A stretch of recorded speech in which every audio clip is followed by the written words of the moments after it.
All right, ladies and gentlemen, welcome. It's about 8:45 a.m. Eastern Standard Time. We're departing today from where left off at Tambucounda in Senegal. Airport designated code is Golf Oscar Tango Tango. We have a direct out delivery on runway 24. We'll be flying out and heading on up to our first part of our climb at flight level 140. We'll be flying into Monrovia, Liberia. The airport designator code for that airport is Golf Lima Romeo Bravo. Golf Lima Romeo Bravo, sorry. GLRB. We'll be approaching on the RITOM 04 approach for an ILS landing on runway 04. Should be a fairly uneventful arrival. We're flying into a 7-knot headwind for our approach and final, which is really ideal conditions for landing. We'll be flying today at flight level 240. Looks like we'll be flying into some clouds along the way, and we might run into some rain in Monrovia, Liberia when we land. So looks like a really beautiful flight flying over Savannah. I've never seen this part of the world other than on TV specials and things like that, which I don't really think counts as seeing the world, but seeing it through the eyes vicariously of the film crew at least. So hang on, we'll be off to ground here in about 5 minutes. Prepping for departure.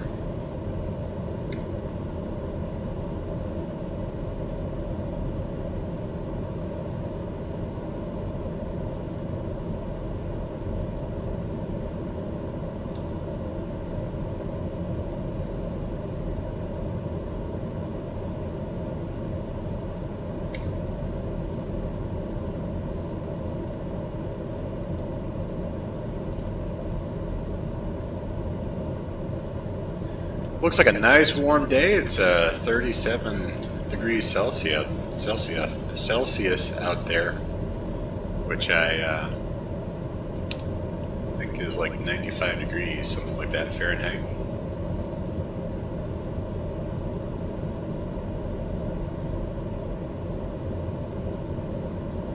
Speed bugs on. The minimum is what would be considered our decision altitude, and I set that for 500 feet.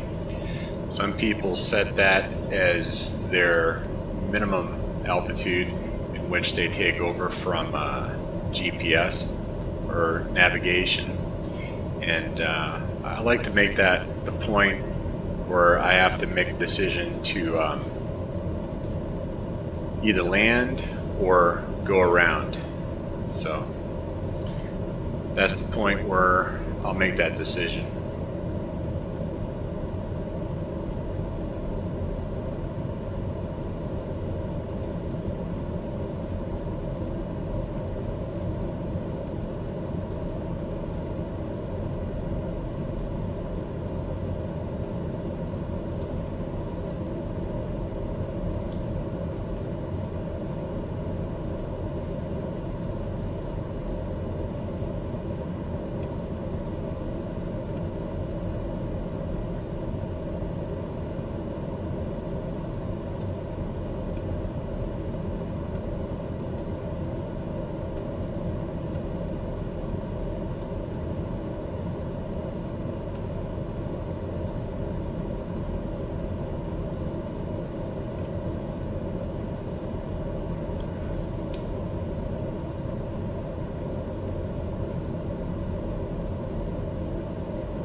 Looks like 72 miles before our next checkpoint. So it's going to be a pretty straight flight today. A couple left-hand turns as we skim over the savanna, but it should be pretty much a straight line from here to Liberia. Anyways, hang on, enjoy the flight, and we hope you have a great time today.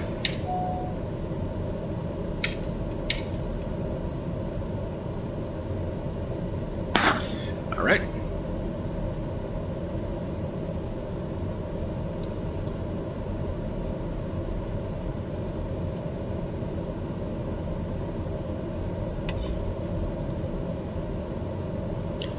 Here we go.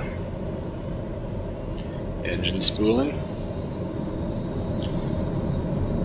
And we're off. Oh, I forgot to fill up the gas tanks.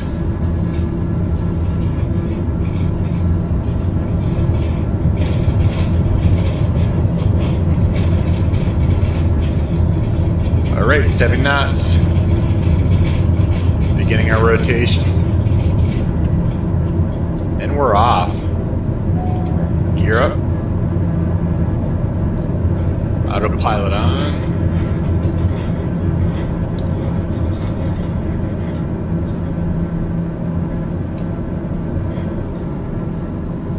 Positive rate of climb.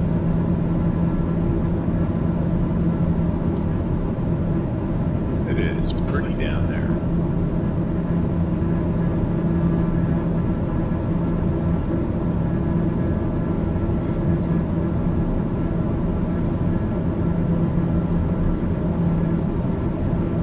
Center Donner Foxtrot, Mike 1019er, is passing 800 feet, climbing 13,000 feet. Flaps up. Donner Foxtrot, Mike 1019er, Dakar Center, altimeter 29er decimal, 81 continue to Sierra Bravo as planned.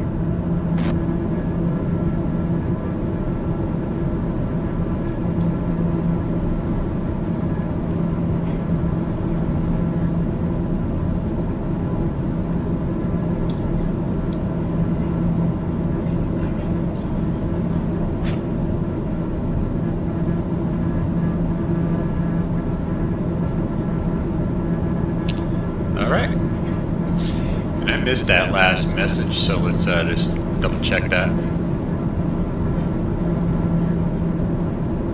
Alright, 13,000 feet is our first indicated altitude by ground, so we'll just set that in.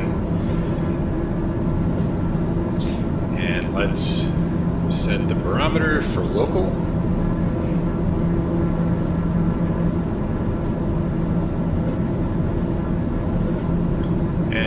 While we're at it, I forgot to fuel up. So let's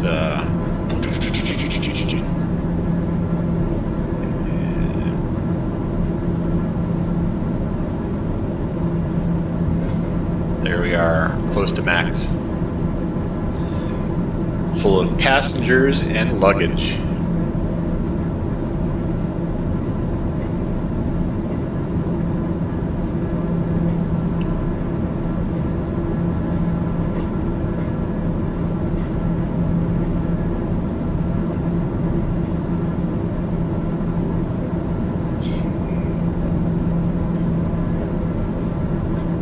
Send in the clouds. Not the clowns today. Send in the clouds.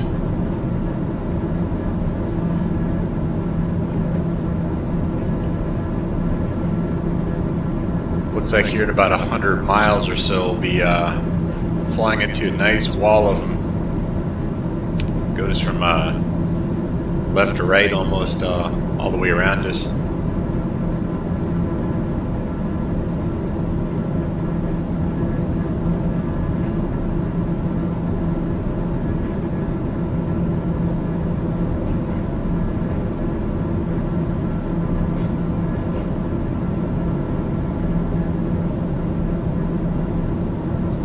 Yeah, I haven't made a video in 2 weeks, and it's just if I don't do this every week, I forget how to talk in my headphones, and the slight delayed audio that's returned in my ears just doesn't make any sense, and I started stuttering like a fool.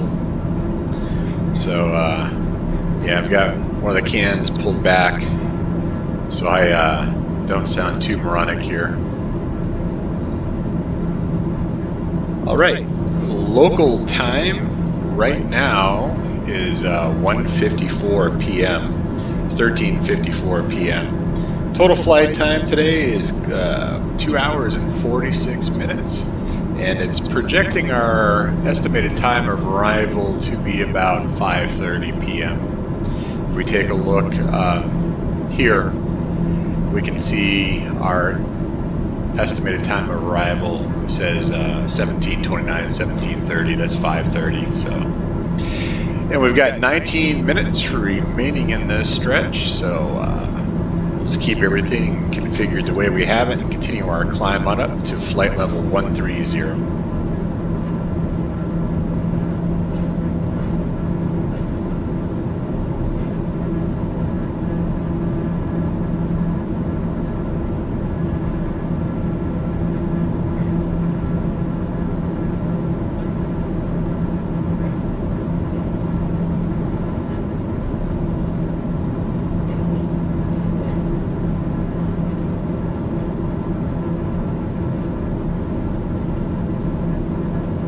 So what I'm doing right now is setting the heading bug to a heading of 130 degrees, 130. What this represents is if we're coming in for a landing on runway 040. So we're flying in at that heading. And what if we miss the runway and we have to fly around? Oops, barometer, that's the wrong dial I'm jostling around with there. So what we want to do is turn around and land. So we set this for 90 degrees off our heading, and that indicates a right-hand turn. So, and I wish, oh, I do, hang on.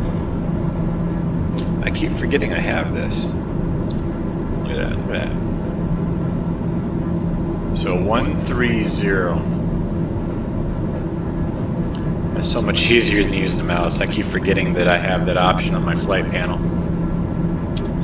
So what we'll do is if we can't land, we'll raise gear and raise our flaps up to the first notch, and we'll just fly by the dial instead of having to do that manually. And it's usually a lot smoother to let the autopilot handle course corrections. So if it's an area I'm familiar with, I'm more than happy to take manual control, but since everything we're doing on this around the world trip, I've never flown to these places before, and I don't know what to expect, so yep, sometimes it's better to be erring on the side of caution. That's how I look at it anyway, so.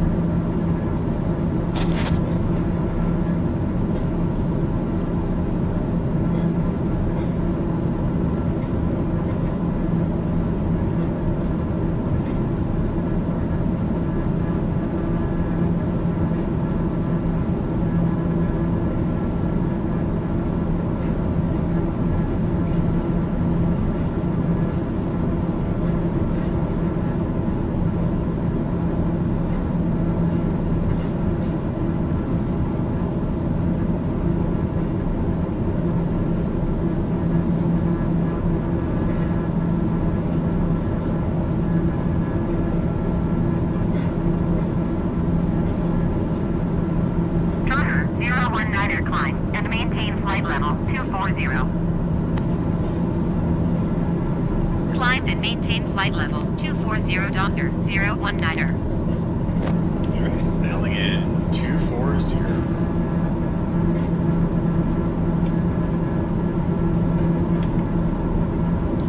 Up we go.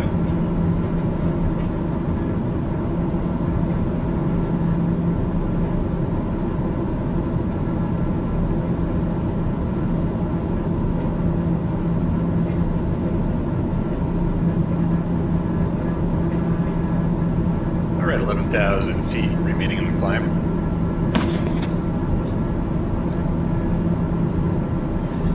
And I'm going to take a quick break. I'll be right back. I'll still be here, but I'm just going to meet out for a second.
Part, so she's the one doing all the heavy lifting on the flights for me. She handles communications and some of the flight changes, not all of them. There's a certain view I'm looking for. I'm not sure what number it is.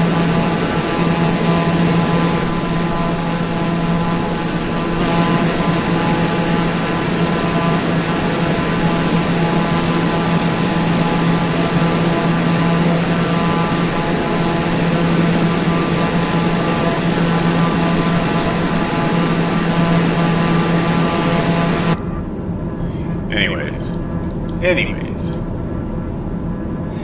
looks like a really nice day out there. Good day for a flight.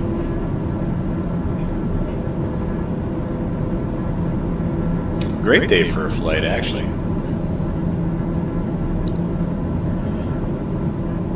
Good is good, but sometimes great is better.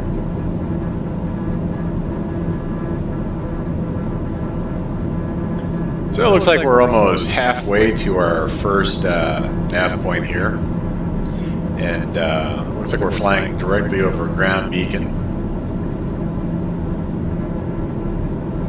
And if we had visual omni range or VOR, we could pick that up, and that would swing a needle, much like our HSI. We'd probably have two VOR/ADF needles. And those would point to the station, and ADF would just give us a bearing, but VOR DME will give us distance and a bearing also, secondary bearing. So we could fly either by automatic direction finder, which is really old school technology. They're just ground beacons that sent out a signal that was based on 360 degrees of compass ordinals and would give you a heading to it or a bearing to it from your current position. So if I'm traveling at 000 and that ground station was slightly off to the right of my current heading, let's say by 25 degrees, as I'm flying to it, my ADF needle will say it's at fly in the direction of compass ordinal 025.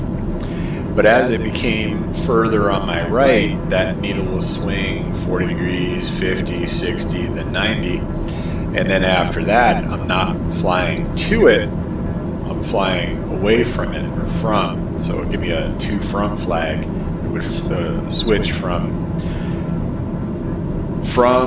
to the indication of to. And as it passed us, that flag would say from, to let us know we're flying away from it. And that's kind of old school navigation, where you're flying kind of in the direction of a ground station. VOR, Visual Omni Range, is a little bit more modernized. It still gives you the same compass ordinal, and still gives you to and from information, but the DME is what we have via GPS, which is right here, would give you a distance to the ground station, and that was just measured by radio signals. And yeah, that was a step up in technology, because it would tell you how far you were from the ground station, help you better estimate times. So everything now on the glass panels, which are these panels right here, 1, 2, and 3, these give us all of that information plus a little bit more, and it's just right there at our fingertips to access it. And instead of looking at multiple gauges, I can just look at one panel, and the co-pilot, aka my wife, can look at the other panel, and we both have the same information. So what I did earlier, I was noticing our airspeed was slipping on down to kind of approach minimums, and I didn't want that, so I shallowed out our climb. Currently climbing at 1,200 feet per second. We're approaching flight level 240 right now as I speak, so we should be leveling out here in about 30 seconds, and our airspeed will start to pick back up until we're at cruise.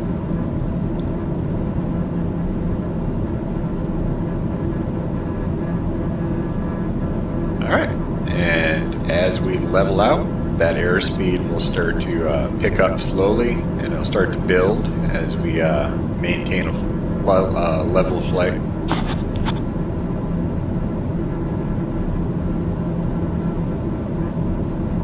And you'll notice our ground speed, which is indicated right here, it says GS, ground speed. And that's our speed relative to the ground. And we'll always have a faster ground speed because the ground is not flat. So it has little mountains and hills and valleys and all of those things that we don't have to traverse up and down. We just go right over. So, for example, if we were traveling at 100 miles per hour and flying over a car that was driving at 100 miles per hour, if that car were driving on flat land, we would both have the same speed, 100 miles per hour. And if I was flying to the right or to the left, we'd appear to be neck and neck. 019er, you are 300 feet above your assigned altitude. Descend and maintain flight level 240. Alright, I forgot to reset the barometer because I was yapping away. Maintain flight level 240 Alright. Docker 019er. So, we're both moving at 100 miles per hour. But as soon as that car has to go up a hill or down a hill or make a left or right or on a curvy road, even though they're traveling at the same 100 miles per hour speed that we're traveling at, our ground speed will be much faster. In order for that car to keep up with us, they'll have to step on the gas, which they can't do safely anyways. So that's what GS is, ground speed, our speed relative to the ground. And you can see that we're moving faster. That's because there's these little hills. The number above that, this is TAS, that's our true airspeed. That's how fast are we actually moving in the air. So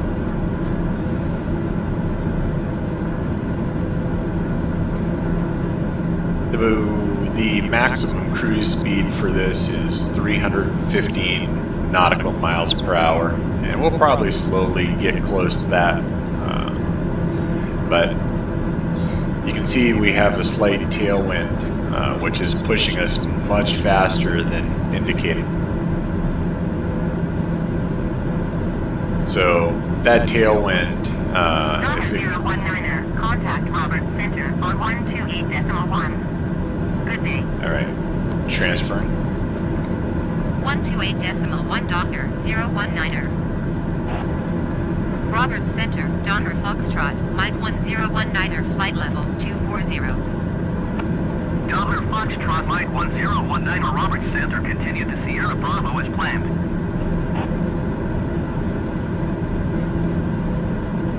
Alright, we should be hitting Sierra Bravo here in just a few minutes. Less than 1 minute, 58 seconds. And that is indicated on ETE, this number right here. So in 49 seconds, we will be at this point on the map, and our GPS will say, hey, swing to the right to intercept this new heading for the next step of our course. And there we go, we just intercepted it right now. And you can see we're making that right-hand turn onto it.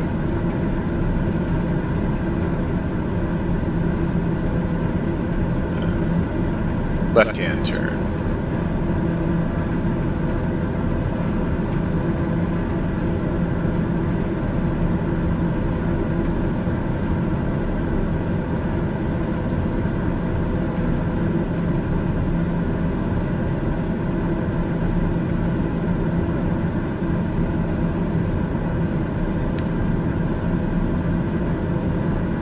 Nothing better than a good cup of coffee, at least to me, and just hanging out with you, everyone, on a Saturday morning, continuing our journey on our around the world flights, making our way. Start off in North Carolina at the Raleigh-Durham International Airport. We departed there, and we flew to Massachusetts, which is where I'm from, and we flew to Westfield, which is where I was born, and then from there we flew to New Brunswick. From there we flew to Greenland, from Greenland to Iceland, Iceland to Ireland, London, I believe, was into Italy, then back to London, then back to Italy, because the Swiss Alps are just incredible to fly over. And then from Italy, we flew to Tunisia, and from Tunisia, we flew to, I believe it was Morocco, and the Western Sahara, and a few other countries until we ended up in Senegal. And today we're heading from Senegal, from Tambucounda to Monrovia, Liberia, and we're continuing our journey on the western side of Africa. And today we'll be headed back out to the coast. So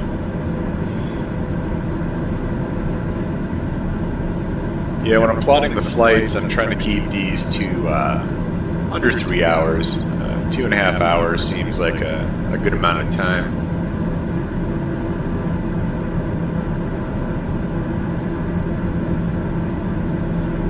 And like I've said before in the past, I'm doing these for my family overseas.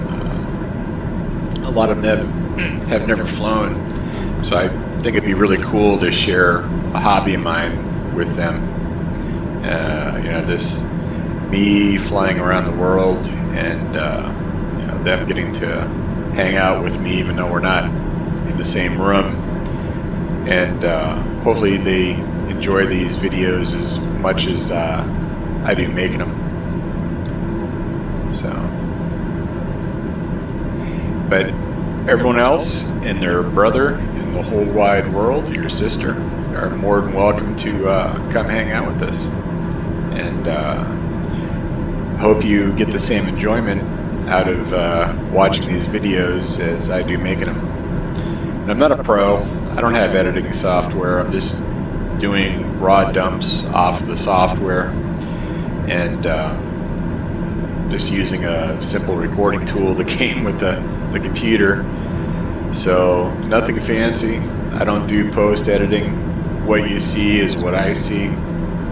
And if I have a great landing, then I look like a superstar.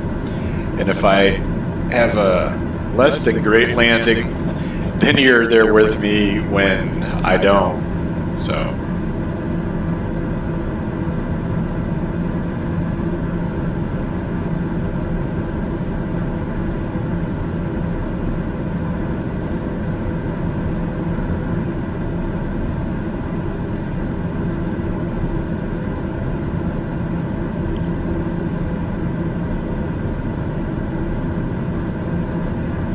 Yeah, one thing Microsoft has a lot off is our actual fuel consumption. So 51 GPH is gallons per hour, and that should be down around 45, 46. So within the software, we are consuming way more fuel than we would in the real world, in real life, flying the same aircraft. So, not the end of the world, just a little annoying. Yeah, I forgot to gas up before I hit the record button. So I had to kind of add fuel to it right after takeoff.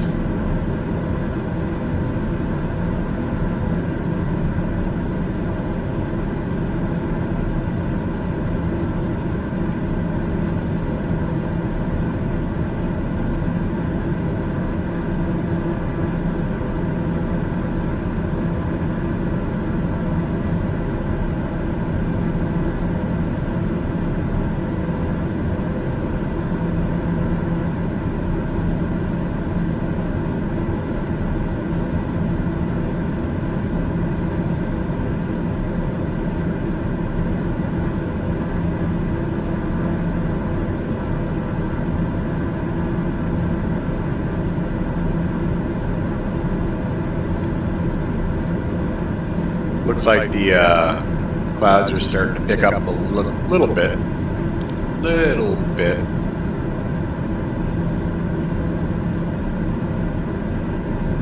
Some scattered clouds,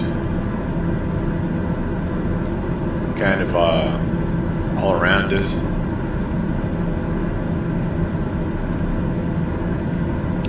It's the wrong button.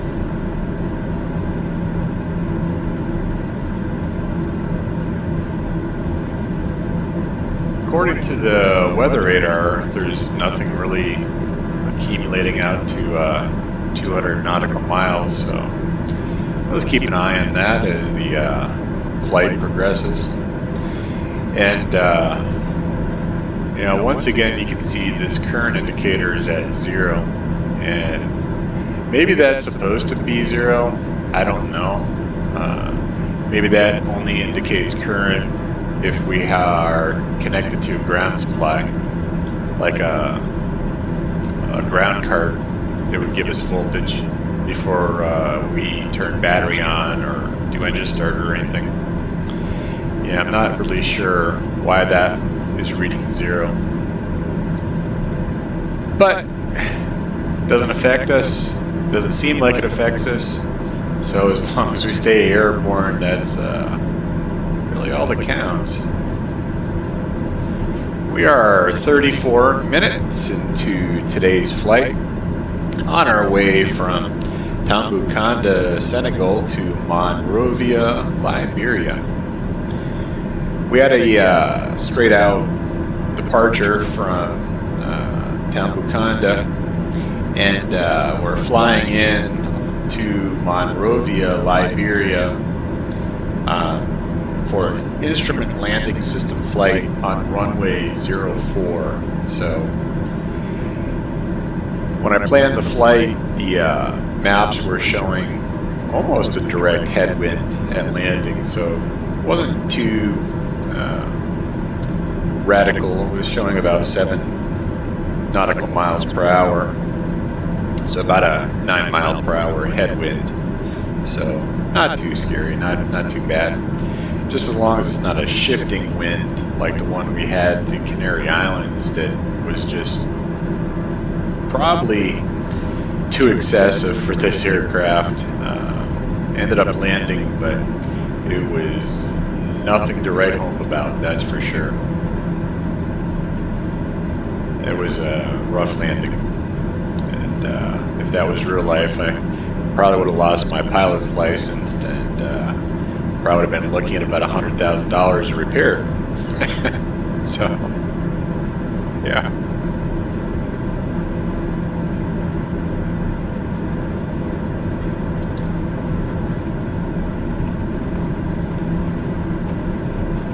I was a little off our heading there. Earlier I pushed the wrong button on my yoke and it turned autopilot off, and I turned it back on, and it engaged the altitude hold but not the heading select, so now we're flying back in the right heading.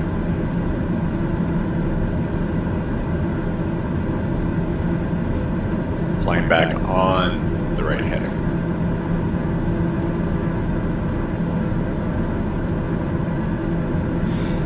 And once this needle you see here is centered up, we'll make a slight right turn and we'll maintain that heading to where that needle is lined up with the rest of the arrow.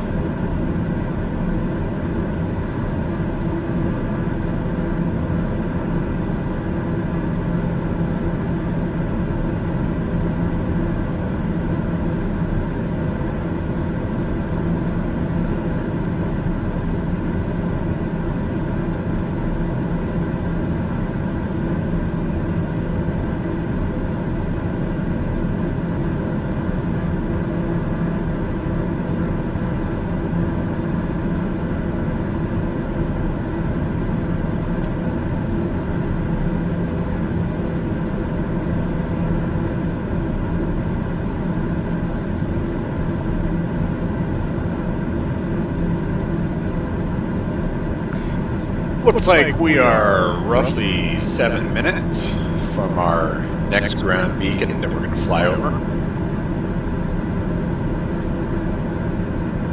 So we're a little bit past the halfway point on this this waypoint here, nav point.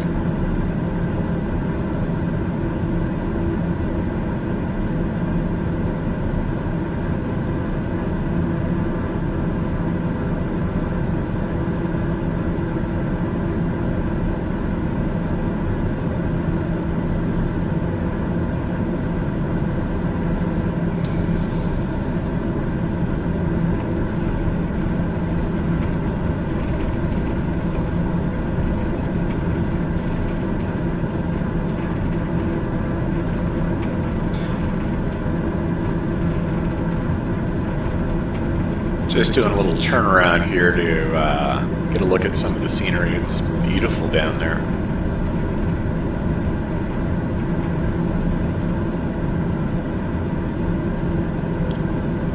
Looks like a small lake off to our left there.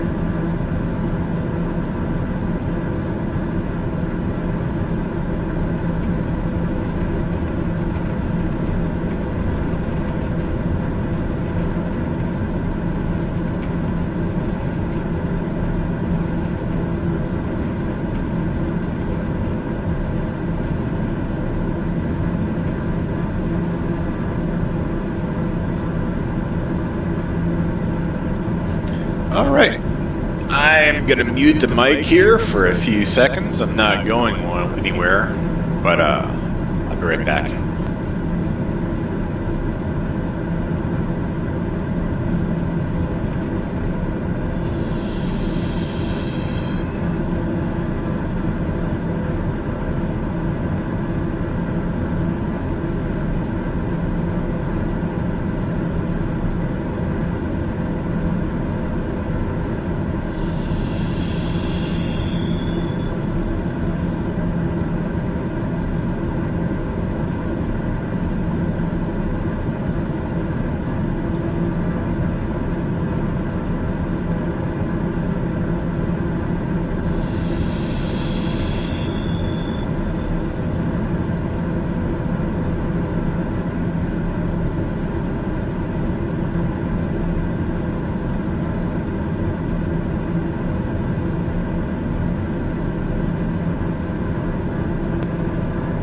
Alright, I'm back.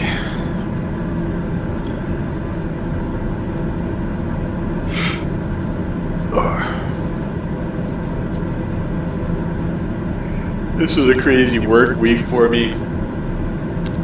Last couple weeks, actually. A lot of early days, normal arrival days with working a little bit overtime. And I had 2 days this week where I got home, it was pretty late. And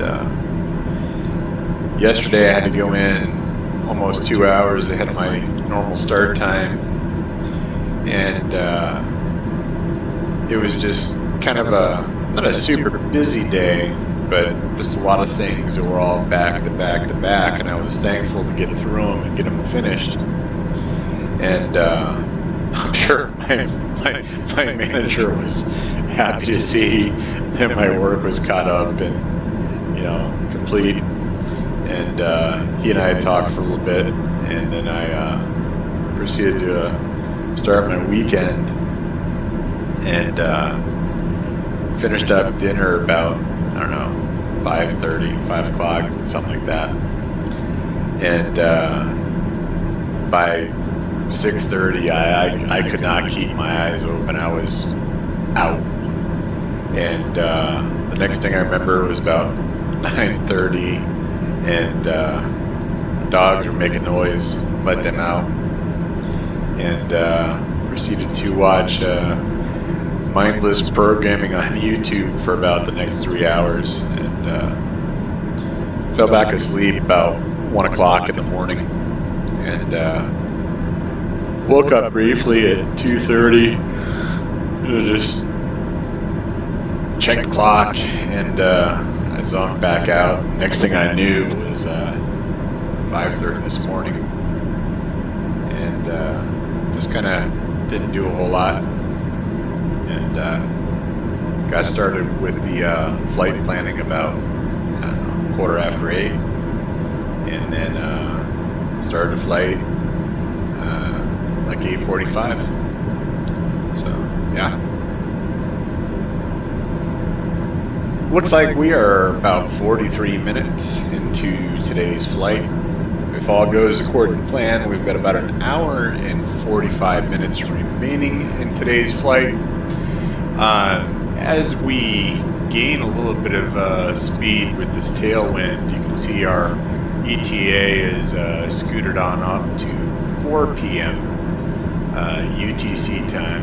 So that's roughly an hour and a half from now. So if this tailwind keeps up like it is right now, we'll definitely be landing a lot ahead of schedule, coming in about 45 minutes early. So stay tuned, and we'll see what kind of speed records we can break here. One of the videos I posted a while back, I was flying over the Swiss Alps, and we had a almost 70 plus nautical mile an hour tailwind, and our airspeed got up to Mach 0.557. So we were traveling a little bit faster than half the speed of sound. And the digital airspeed indicator here says TAS, true airspeed, at roughly 349 miles per hour. That transfers to Mach, and it displays your airspeed as a decimal, 0.501, 502. And it leveled out at 0.557. So yeah, we're trucking at like almost 380 nautical miles per hour, like 420 miles per hour. So we were moving.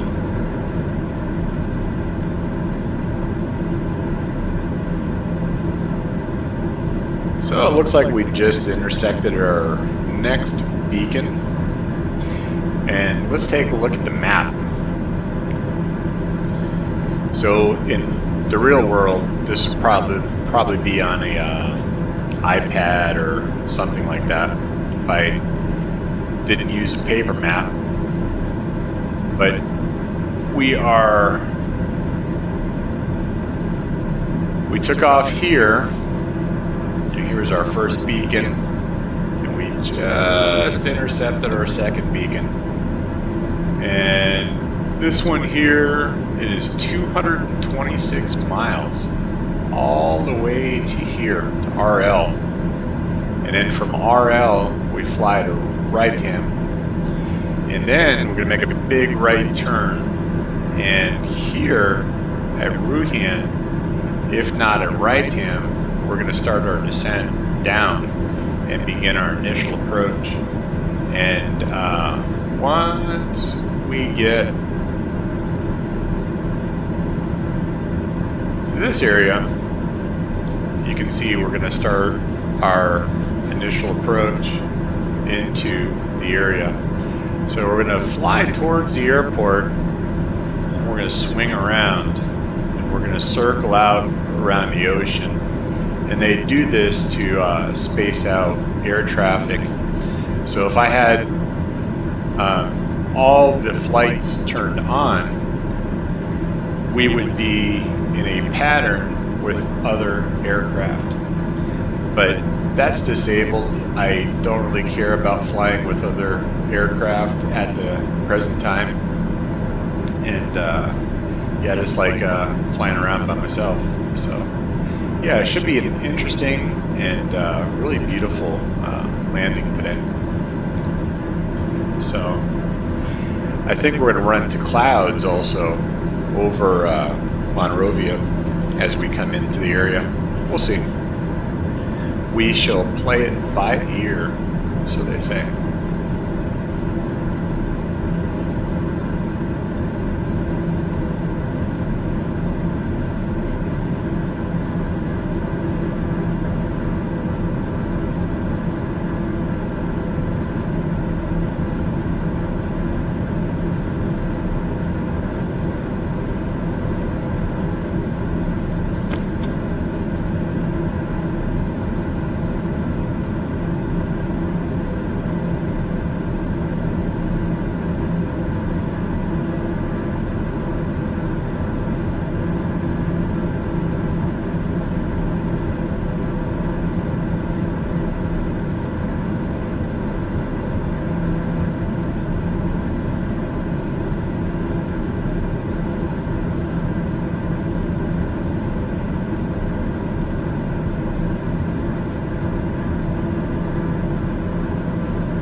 Nothing to me better than a good cup of coffee.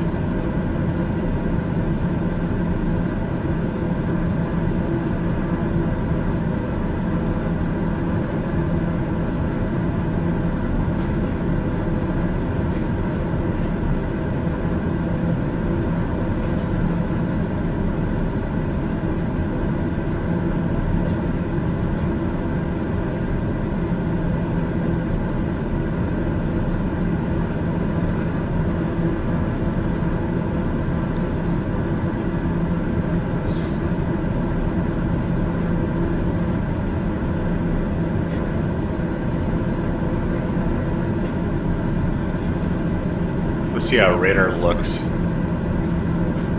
Yeah, weather radar still shows us being free and clear. So we have roughly 38 minutes until our next nav point. So let's keep it on radar view for a little while. See what turns up, if anything.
Our tailwind's died down a little bit, so it's gone from 20 something, 24 knots down to 19. Still a pretty substantial tailwind, and seeing as we're only at 80% throttle, if I were to push it up close to 100%, I'm sure we'd come close to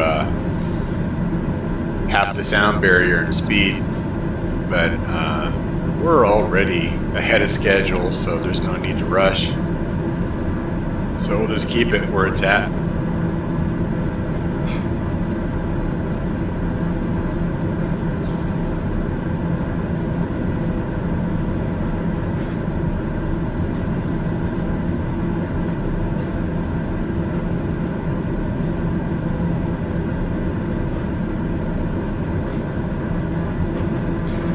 And our radar is right there. It's that bump sticking off the nose, and it has a small weather radar dish in it, and that radar dish gives us this information.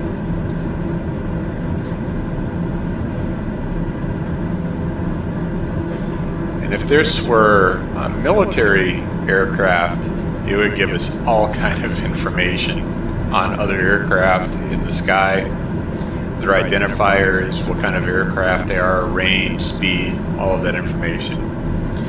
But this is a simple radar system. It just tells us what the weather looks like up ahead in terms of clouds, which could equal precipitation. So it is a Doppler radar, but it's a very small one, and it has a limited range of 200 nautical miles per hour.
Let's take a look at our flight plan.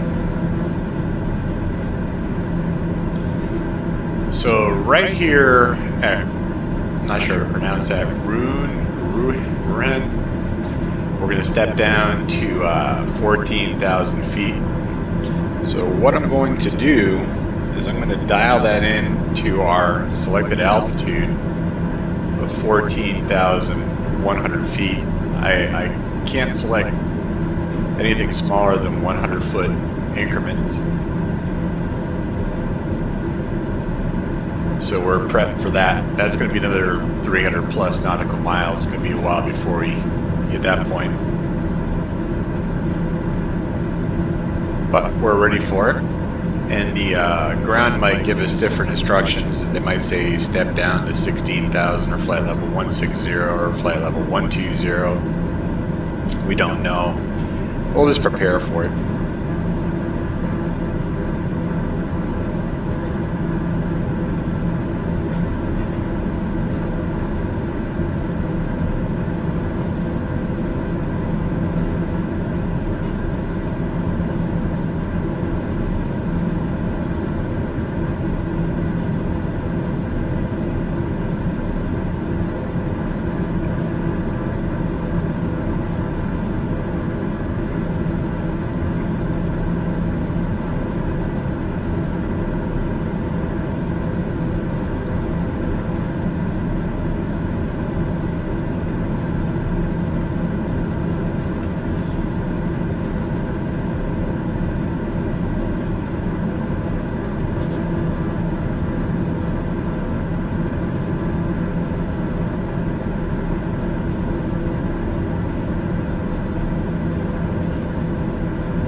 still looking free and clear up ahead, so we just won't worry about it. The Doppler radar will just give us clouds on our radar display.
Alright, we are about 1 hour into today's flight. I'm going to mute out for a few seconds, but I'll be right here.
coming back.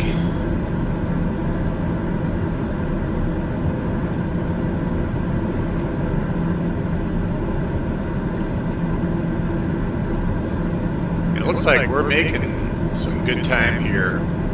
1 hour and 3 minutes into the today's flight. Last time we checked, we were out here, and our next ground beacon is RL, Romeo Lima, and that'll mark the last long stretch we have.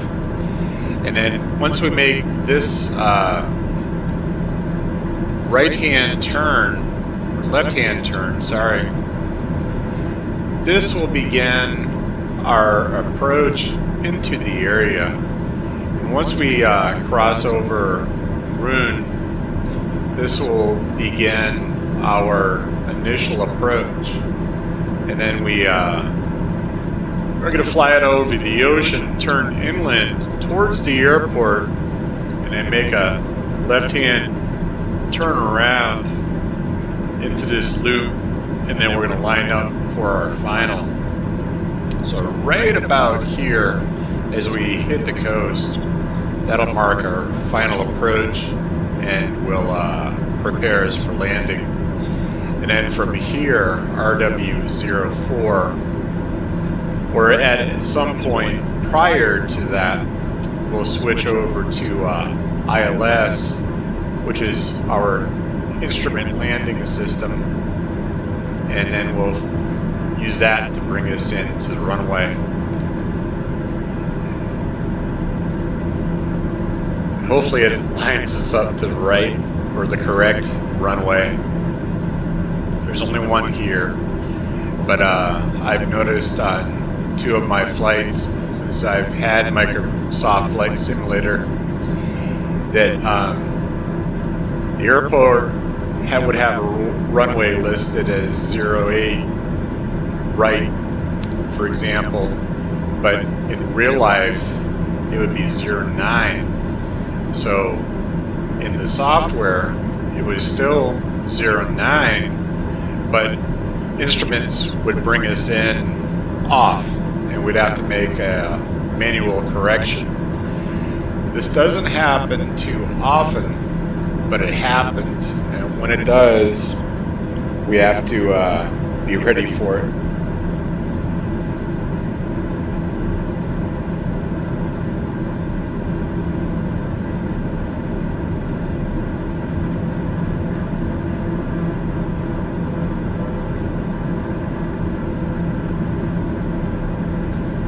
It is really pretty down there. Look at all that water.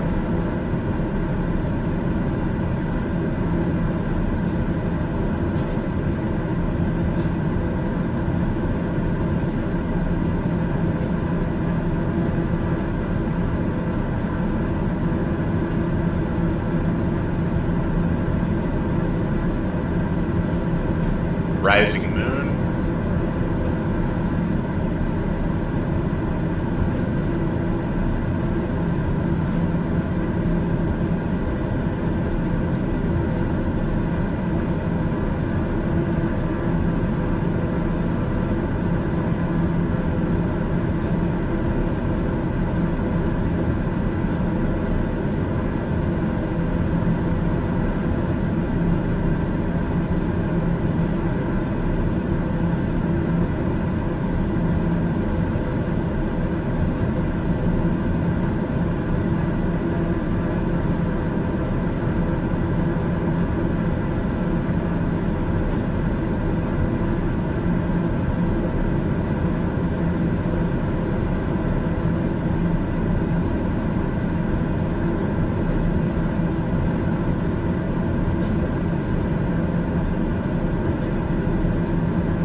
Coffee. Coffee, coffee, coffee. All right, roughly 19 minutes and 30 seconds remain on this leg of today's flight, and this will be the last leg we fly, not the one we're on, but the next one, before we begin our entry into the Monrovia area. Should be a really pretty landing because we're going to turn out over the ocean, head back towards the airport into a holding and approach pattern where we swing back out over the ocean and turn around on our final approach for landing to runway 04 on an instrument landing systems landing today, ILS landing to runway 04. So it should be real pretty. Should be around not sunset time, but you know, a few hours away from sunset, kind of that golden hour time.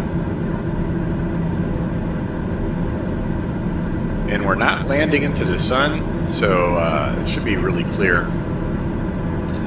Really pretty landing.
Still nothing on weather radar.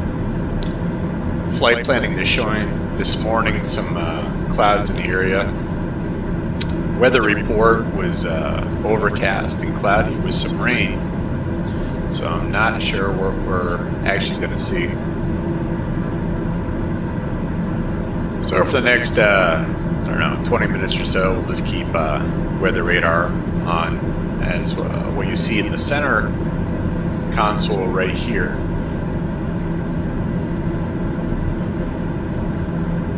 That's our weather radar. And that's a top-down view, and that's a side view. And you can see the nose of our aircraft is right here, and it extends up and down. There's nothing above us, there's nothing below us, there's nothing on the same level as us. And top down, looking straight out the nose of the aircraft, straight ahead, you can see there's nothing ahead of us or in front of us, all the way out to 200 miles. So everything for the most part right now is free and clear. However, that can change because Monrovia is a coastal city, so it's right on the coast, and yeah, it's usually where clouds form when you have warm and cooler air temperatures meeting, and that'll form clouds and cause rain and all that fun stuff. And look at those colors down there, that turquoise color of that water, that is just beautiful.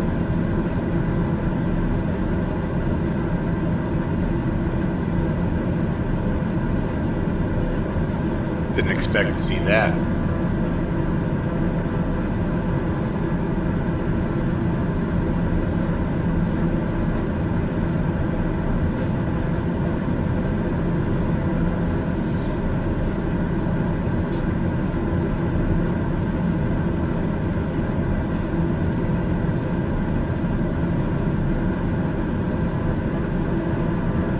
really pretty.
We're currently 1 hour and 15 minutes into today's flight.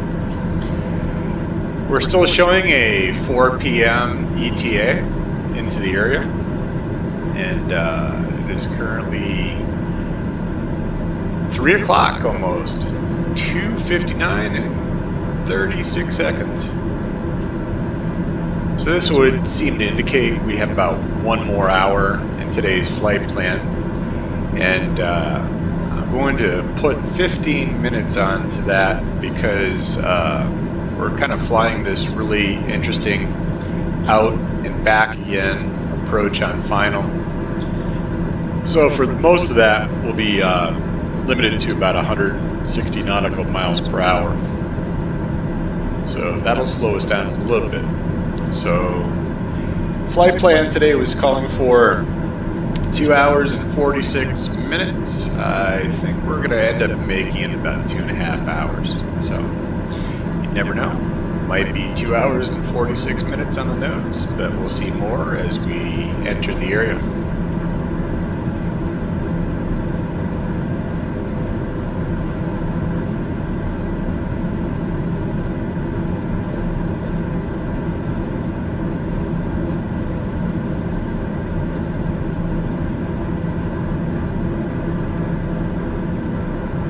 I'm going to check something really quick.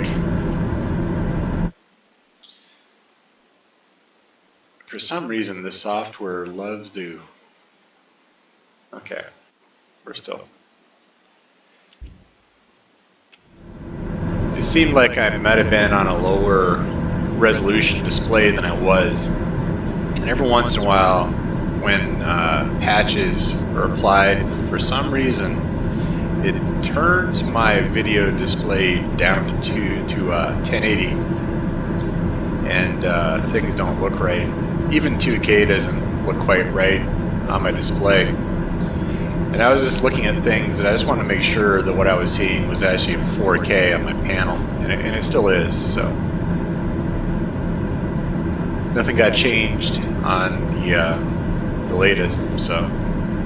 Well, it did, but I changed it back, and I wasn't sure if there was any extra updates that happened after I booted the software. I wasn't paying attention. I just usually walk away. It takes about 5 minutes to boot up. So as it's booting, I usually get coffee and do those things. So I'll be right back.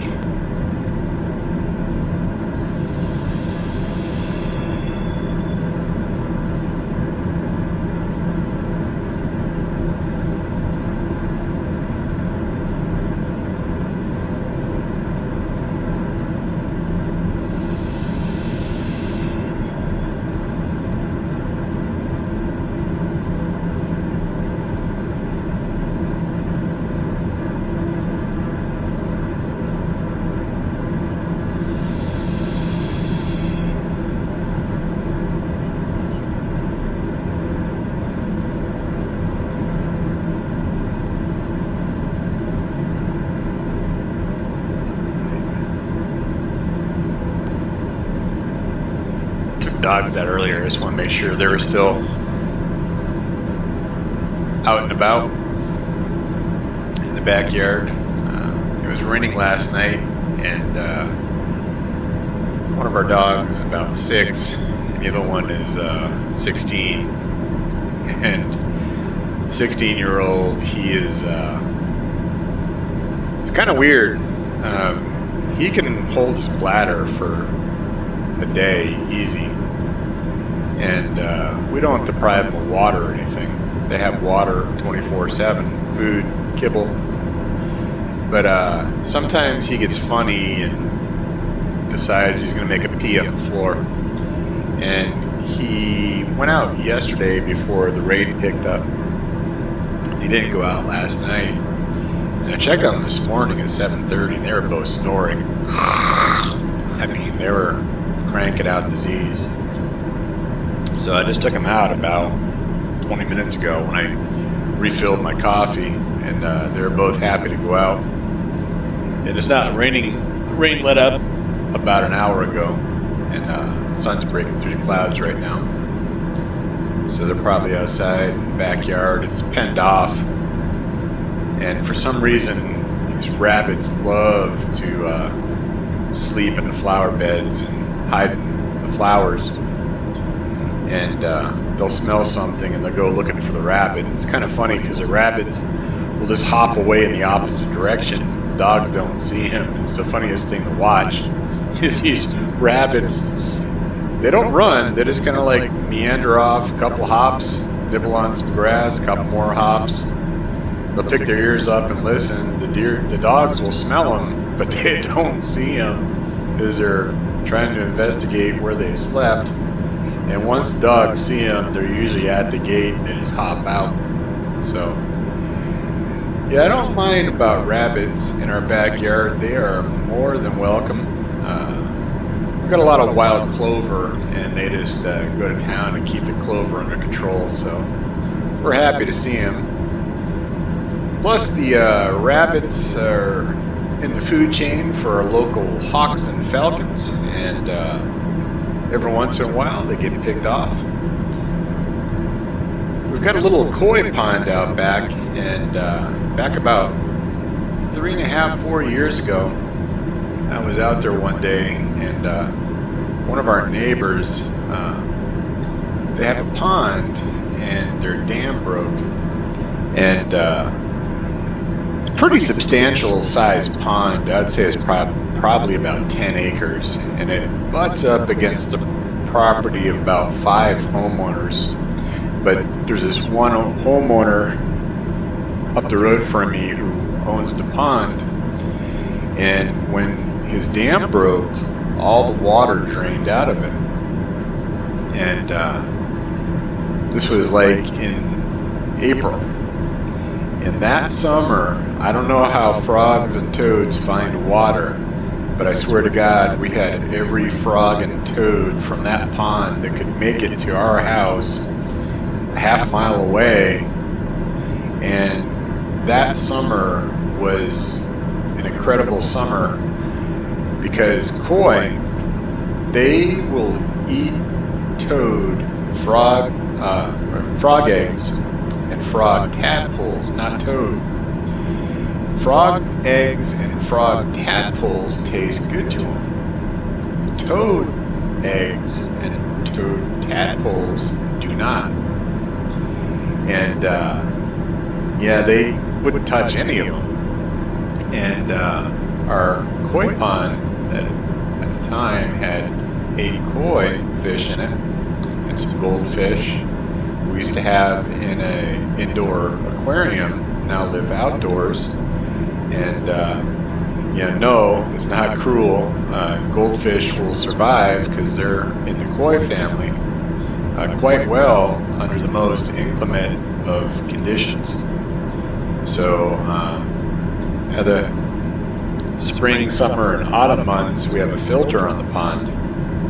And yeah, that year we had all those eggs. There was so much slime coming off the eggs that I was having to clean the filter about every month. It was clogging up. And water goes through the pump into a filter. Then from the filter goes up into this waterfall we built. then it splashes down into the pond and recirculates. And our pump is,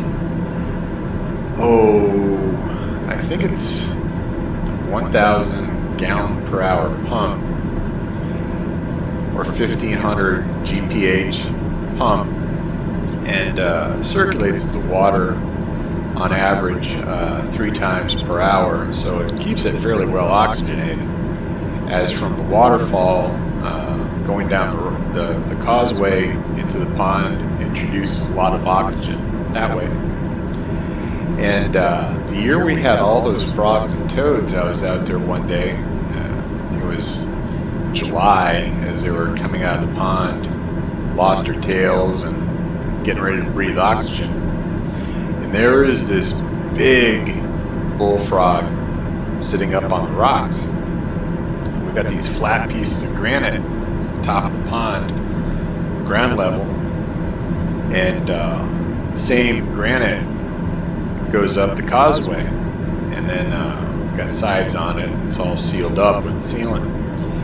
And yeah, it was really incredible. I was just, I heard something croaking, and I look over, looking for the noise, and I see this giant bullfrog.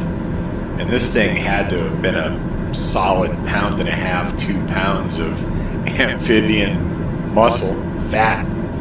It was just croaking. And out of nowhere, I just see this flash of feathers dive down on this frog, grab it in a talon, and take off.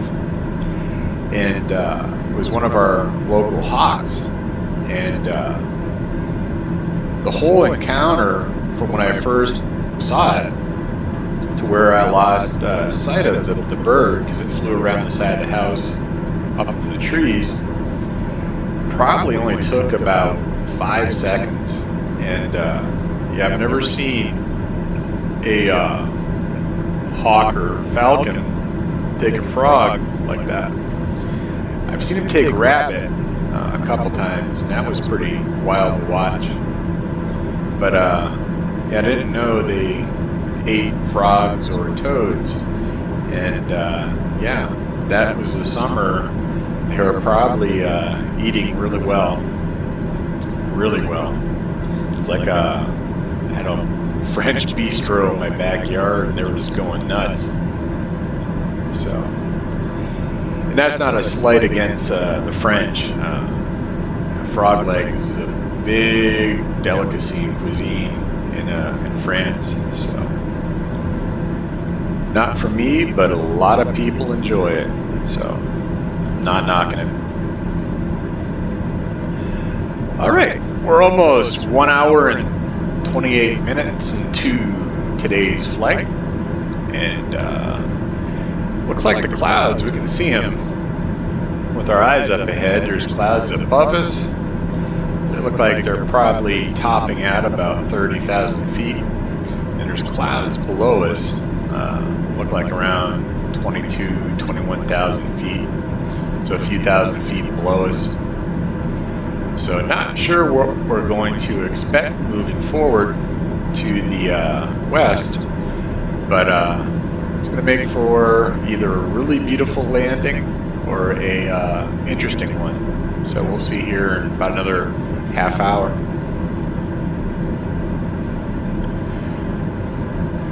And we're roughly 1 minute from our next nav point right here on our map. And you can see our estimated time is 51 seconds. So, and this leg will be the last leg before we are considered in the local area, and we're beginning our descent, preparing for our initial approach.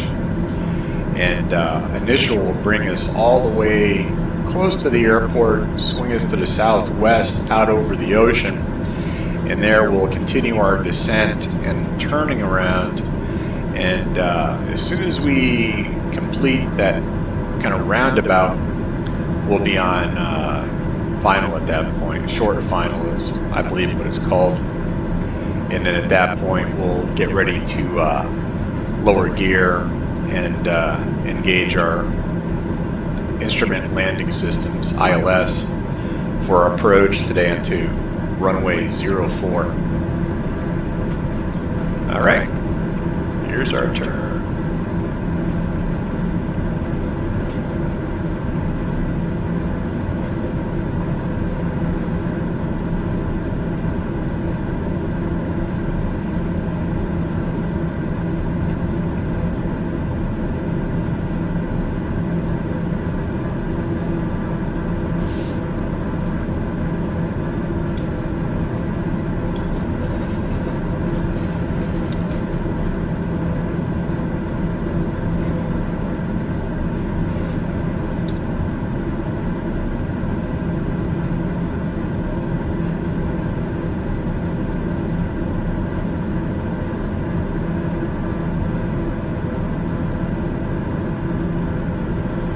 All right, we have 29 minutes remaining on this leg,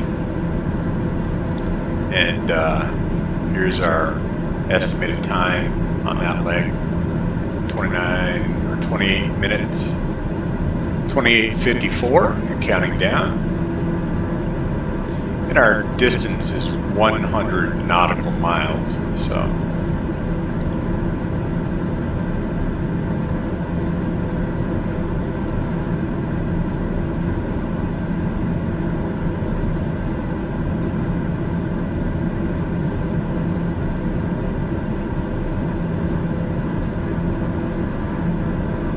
was going to fly into Sierra Leone. There's an airport in the city of Freetown there, but that would have been under 2 hours. So I looked at another airport that was on the further on down to the south east of Liberia. And it would look like it would be a really beautiful approach and landing, but they had no electronics there, no ILS, and it looked like a really small runway. And then I read the details on the internet, just Googled the airport code, and it was a dirt runway. So I said, well, this is not the best aircraft to be landing on a dirt runway. And so I continued to go further to the southeast, and that's where I found this airport in Monrovia, Liberia, and they had ILS, and so I said, let's go there, let's land there, and that added about 45 minutes to our flight time, and I said, okay, let's do that. Trying to keep all these videos to about 2.5 to 3 hours in length, so they're all consistent. So, yeah. Also at 2.5 hours, if you have slow internet, watch them at 1080p. You can still download them fairly quickly. If you watch them at, I think YouTube converts everything down to 1080p that's longer than 45 minutes. So I don't get to have them up converted or converted to 4K, which is my native display resolution. Is my main flight panel, my only panel, is an older, it's a 42-inch LCD TV, and yeah, I kind of wish I could record in 4K because it'd look a lot sharper, but I think the algorithms on YouTube's end do up-convert it. So even though it says the display is 1080p, if I watch this back on the TV in my bedroom, which is a 4K panel, it's a 52 or 54-inch TV, they still look sharp and crystal clear. So, yeah, go YouTube.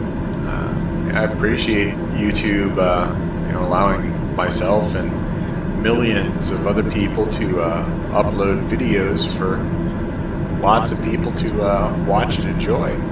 So, greatly appreciate that.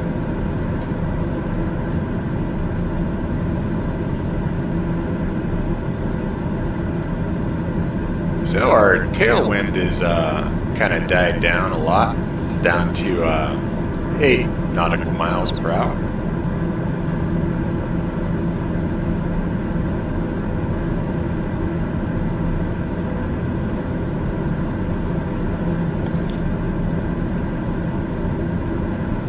Be right back. Coffee time.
Looks like the clouds picking up a good bit. Still don't see anything on radar.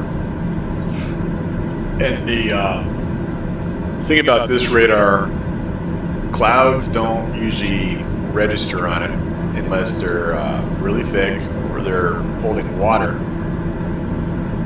Other than that, the Doppler radar signal seems to go right through them. One of the things that Microsoft has been talking about adding is controls to the weather radar, and so I'm not sure what those controls would be. If they're talking about allowing us to adjust sensitivity, which would be great if I could turn the sensitivity up on this to see clouds that are not water bearing, because they should be returning a Doppler signal because they're not solids, but they do have mass and substance, so there should be a weak radar reflection coming back off of those. And the more water they hold, the stronger the signal. But yeah, I think it would be something like that. So some radars on some military aircraft and some civilian aircraft, you can slew the radar, which means you can adjust its angle of view either upwards or downwards. So if you have clouds above you and you want to keep an eye on them, you can slew the radar usually up 10 to 20 degrees. And all that means is you're adjusting the radar dish and pitching it upwards or tilting it downwards. And this radar has no slew controls, and I'm not sure if it does in the real world. It might not. So I think it'd just be really cool just to increase sensitivity on the weather radar and be able to see what you kind of see out the windows. You see all these little clouds. They're beautiful to look at. They're fun as heck to fly through. Even when they're really thick and gray and nasty and they have lightning going on. It's really incredible to see in the air. But as you can see on the weather radar, it says everything is clear up ahead, and it clearly is not. So that would be a really cool thing, I think, to have, even if it doesn't exist in the real world. So yeah, would have to suspend disbelief on that one, but it would be a very handy feature. And it could just be called a radar upgrade or something like that.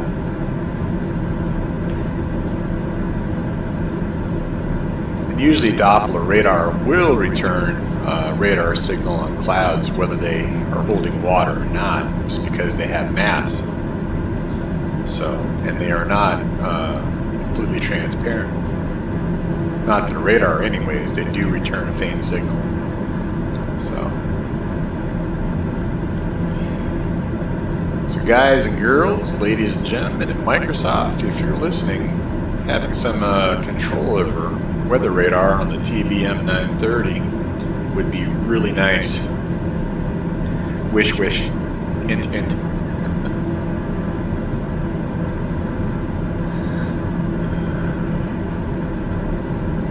Wish, wish, hint, hint, wink, wink.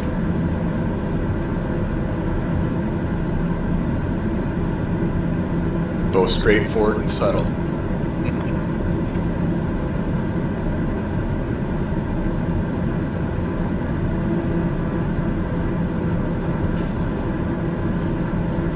All right. Let's turn the volume up a little bit. I was having a hard time hearing myself in the headphones. This is another glitch in the software. If I step outside to view outside the aircraft, prior to adjusting the view to the outside, I can hear my voice in my ear. Side tone is what's called. And once I step outside, I can't hear my voice because of noise. Okay, background noise, I get it. But as soon as I step back in the cabin of the aircraft, it seems like the side tone of my ears is turned down. And I think that's a software glitch. However, in the recording, I don't think it changes. So, yeah, sorry if everything suddenly got loud if you're wearing headphones, but I was having a hard time hearing myself. And I'm already hearing impaired anyways, so. Yeah, that was one thing about wearing masks. If I can't hear you, I can read lips. And just as long as you're not cussing, because I don't know if you're saying ship, ship, ship, ship, ship, ship, or you're pronouncing it with a T. It. So, yeah. Sometimes not being able to hear is a blessing, especially if people are cussing. I can just look away and it's just a bunch of background noise to me. And I don't hear from behind me very well. And I used to work on aircraft for 8 years in the military, and I've lost a lot of hearing because of that. And I didn't have a lot of hearing loss when I left the military. There was some, but every year it would start to diminish. And about 4 years ago, my ears started ringing a lot. About 10 years ago, they started ringing a little bit. Usually I just yawn or move my jaw and we kind of dissipate, but now they ring constantly. And yeah, I have about a few days a month where it's not ringing. In those days, it's just a blessing. And it's just something you live with and you just learn to kind of tune it out.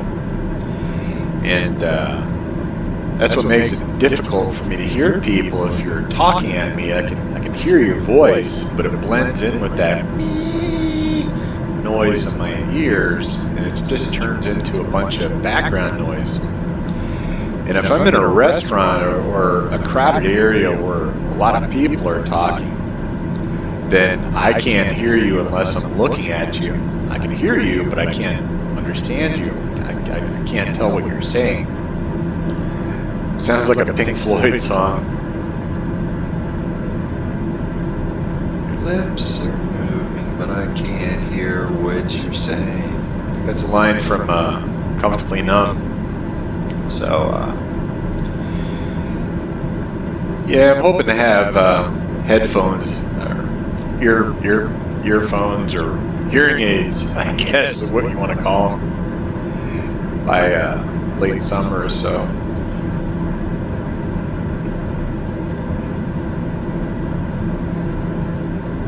But once we're able to take masks off at work, which was last week, was a blessing being able to hear. And some of the people I work with still wear their mask, and that's fine. And those are the ones I have to point my head towards them, point my ear at them so I can hear them. But with the folks that I work with without masks, I can read lips once again. So, you know, thank God for small blessings.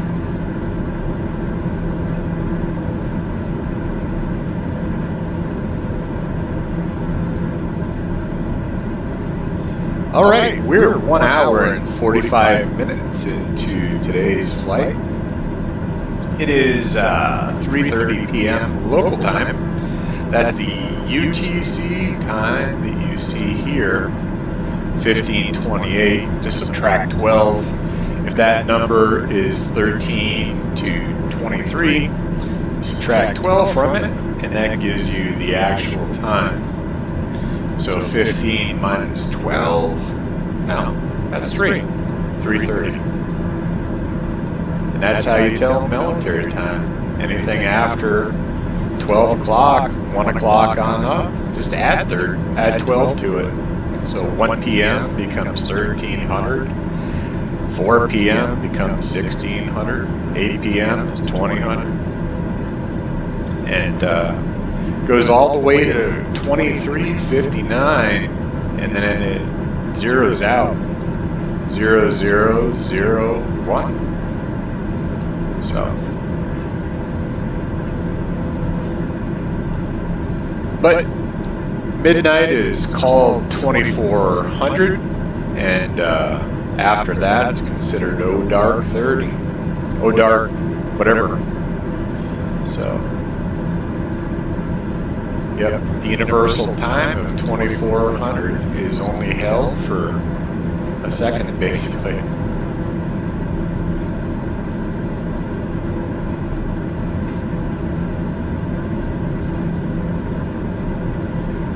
Still no clouds on radar, so you can see here we're approaching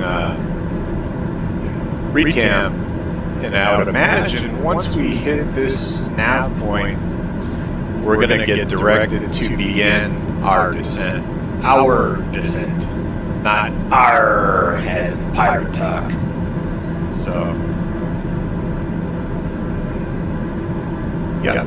If you have a beverage, go ahead and enjoy it.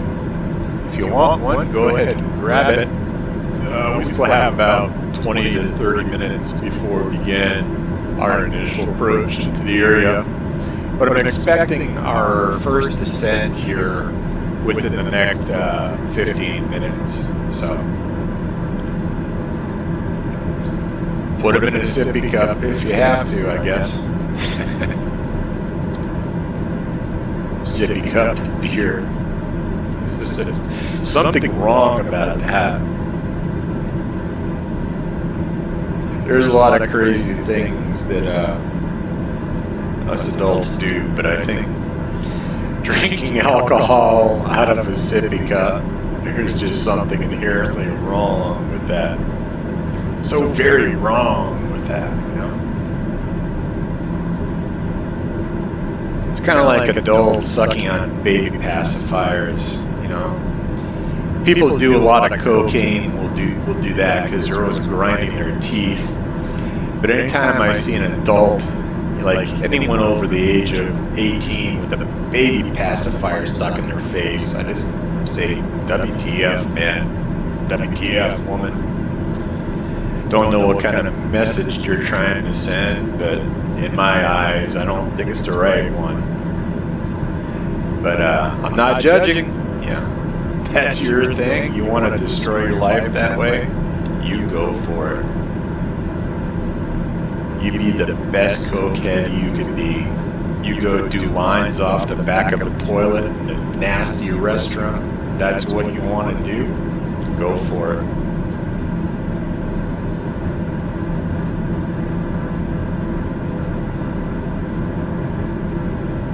When I was in high school, I think it was 11th grade, There was a girl in my high school that had a really bad cocaine habit. I mean, really bad. And it was just frightening to me at the time what she would do for money. And these are things that full-grown adults would be ashamed to do, and generally would not do unless they were working an illegal or illicit side hustle. You know what I'm talking about. I'm not going to go into details, but it was just wrong. And she ended up getting taken out of high school, put into rehab, and I don't know what happened to her after that. I hope she's living a wonderful life right now, the best life she can live. I would just hate to think she was in a gutter turning tricks to feed a habit. So, anyways, I'll get off that soapbox. But yeah, baby pacifiers, they're not in the mouth of a baby. I don't get why they would be in the mouth of an adult.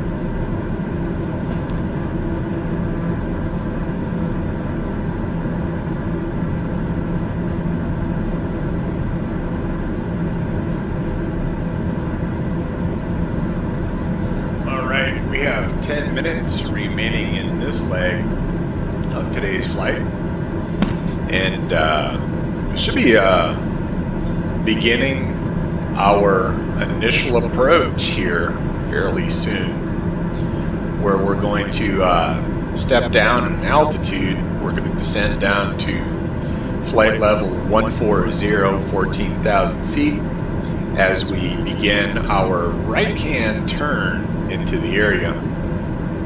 So should be interesting. There's a lot of beautiful scenery down there. A lot of these little finger lakes and little ponds down there. It's just beautiful to look at. I've been enjoying that view now for about an hour.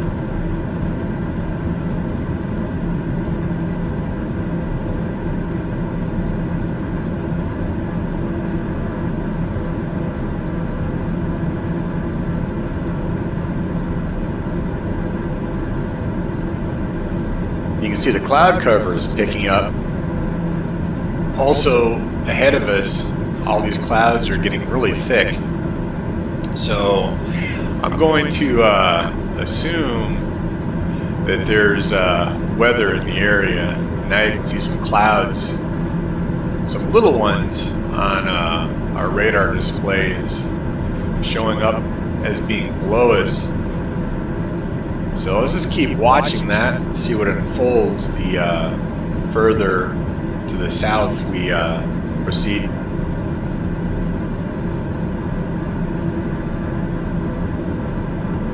Southeast. And I think when we make our turn to the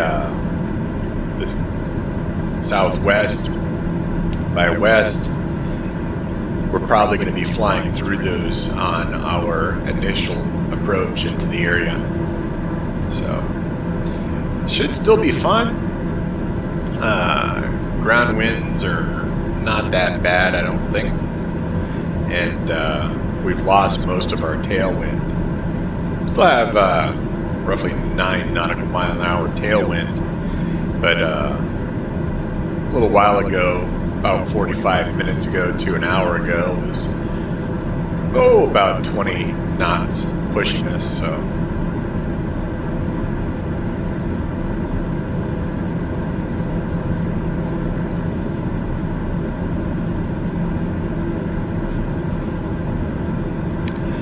and if we back out the display, back this down a little bit, we can zoom into some of those clouds. Still not really anything to worry about. So, and you can see these dots or clouds, tiny little things. So, tiny little things for the moment, but in in astronomical terms, things can go from good to bad, drop of a hat, so you never know. 5 minutes remaining in this leg, and we're anticipating instructions from ground to begin our descent into the area. Not quite our initial approach, but once we hit Rune, that'll mark our initial into the area, and imagine by that time we'll probably be about 8,000 feet.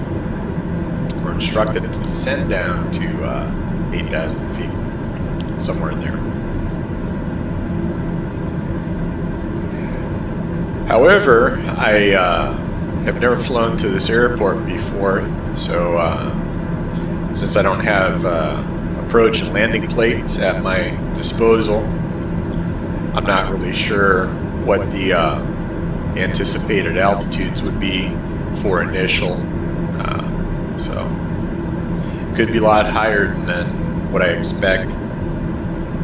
And sometimes they are, sometimes they'll have you come in a lot higher, and when they have these complex approach patterns, you'll start descending at different points in that pattern until you're within the altitude range of either the instrument landing system or whatever the approach and landing plate is calling for. And if we had the plate or the paper in front of us, it would give us distances from end of runway and altitudes to be at those distances.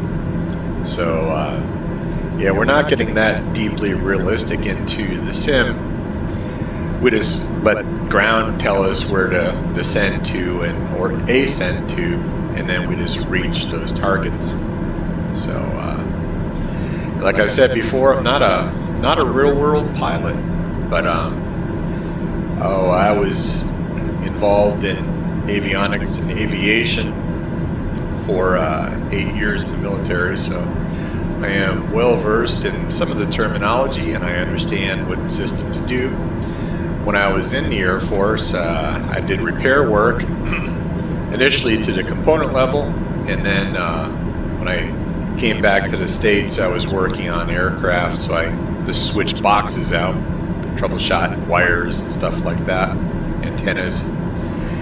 But I've worked on visual omni range VOR ILS systems, instrument landing system systems, so VOR ILS, TAC-IN or tactical air navigation systems, IFF, which is identification friend or foe, radar altimeter, UHF and VHF comm systems, which is ultra high and very high frequency radios.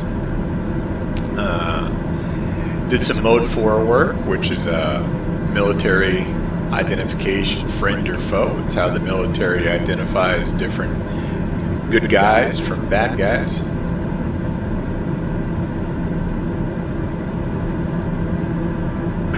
And a whole mess of secret stuff, so I'm not going to talk about that. But yeah, I thoroughly enjoyed working. My first squadron was 3rd CRS, which is the 3rd Component Repair Squadron, Clark Air Base in the Philippines. And I was there for a little over 3 years, not quite 3.5. And left about 4 days before Mount Pinatubo erupted. So yeah, that was actually a local volcano that was about 6 miles out of our back door. You couldn't see the volcano, but you could see the steam coming over the horizon from it, smoke. And if the wind was blowing towards us, you could smell sulfur. It was just nasty. It was rank. And yeah, it was a pretty big explosion when the volcano erupted. Small volcano, but most of it was underground. And anytime one of those volcanoes erupts, it changes geographical weather patterns, temperature, precipitation, all those things. So So, yep, that was the second volcano I remember in my life, first being Mount St. Helens in Washington State. And Mount Pinatubo was the first volcano I've ever witnessed with my own eyes. So, all right, we're beginning our final turn. This will mark the beginning of our initial approach into the area.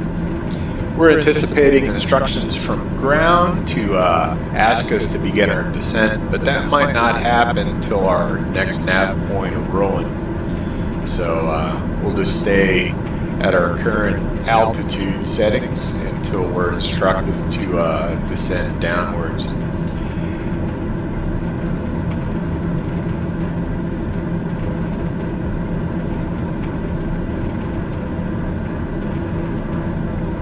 Big right turn.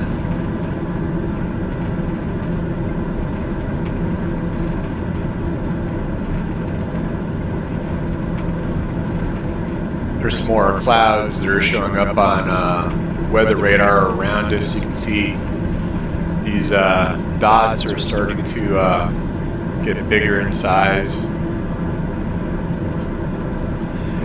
So as we approach into the Monrovia area, I'd expect to see more activity building on radar. I could be wrong, but the weather was saying it was rainy, overcast earlier. Of course, that could definitely change over the course of 2.5 hours.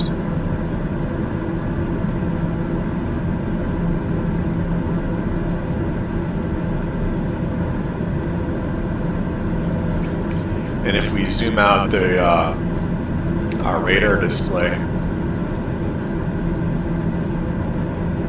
there's definitely some activity in the area that's picking up.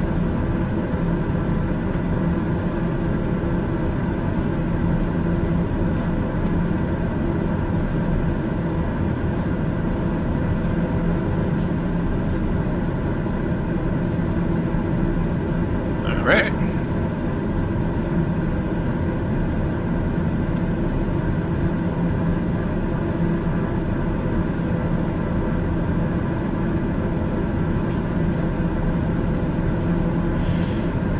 Seven minutes remaining on this leg. I'm going to mute out for just a minute or two. I'll be right back.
I'm back.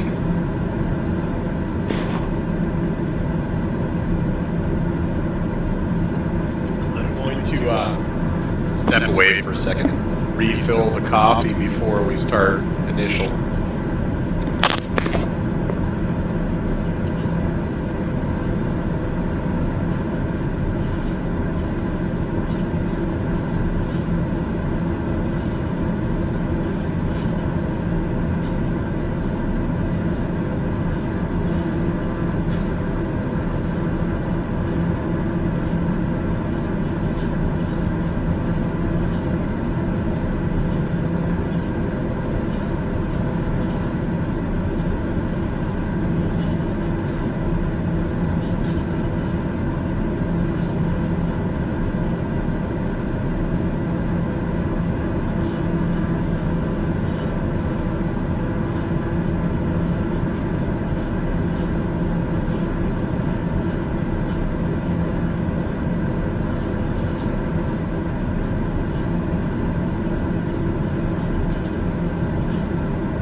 4 minutes remain in this leg. If we check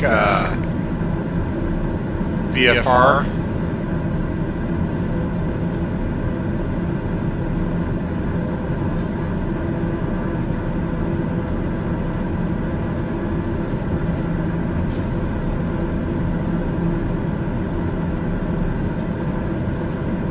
right here, Rune.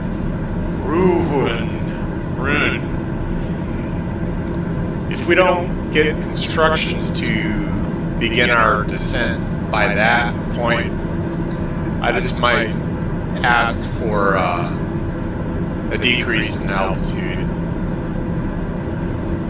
Every once in a while, the software does not give us the proper descent instructions.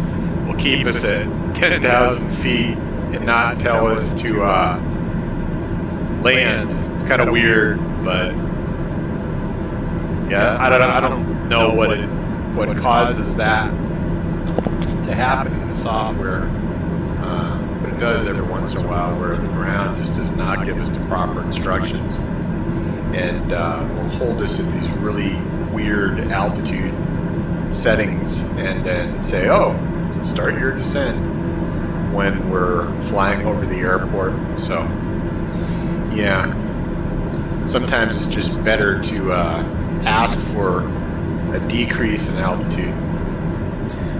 So let's do that right now. Let's just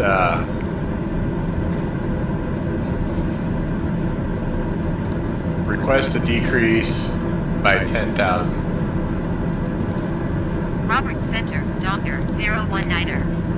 Request 14,000 feet. Docker 019er, descend and maintain flight level 180, expect 14,000 feet. Descend and maintain flight level 180, expect 14,000 feet. Docker 019er.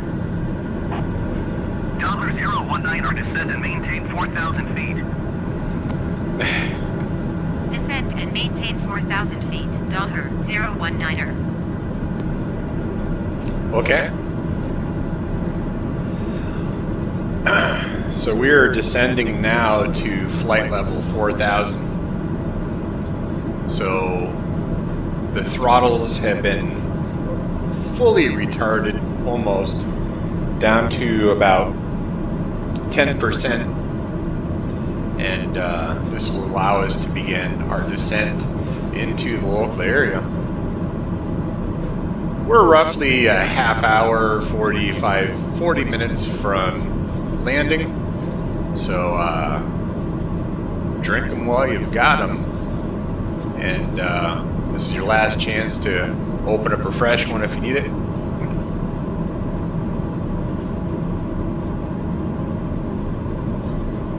About the next 15 minutes, we'll have to start picking up trash and putting everything in sippy cups.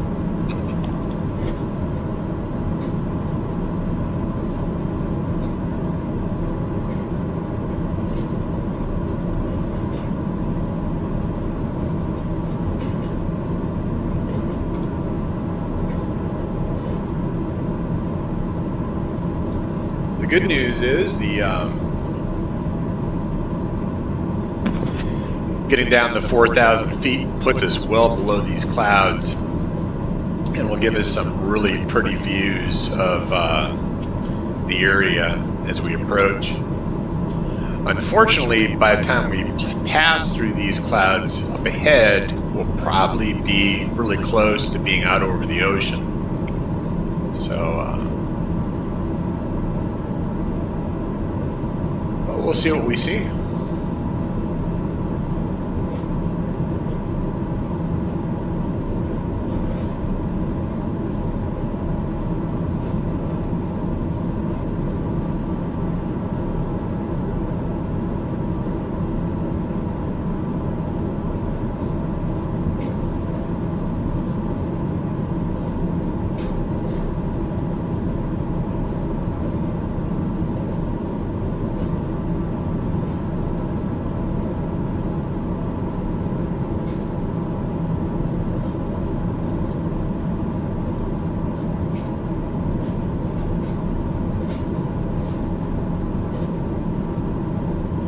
It is pretty down below. Look at that.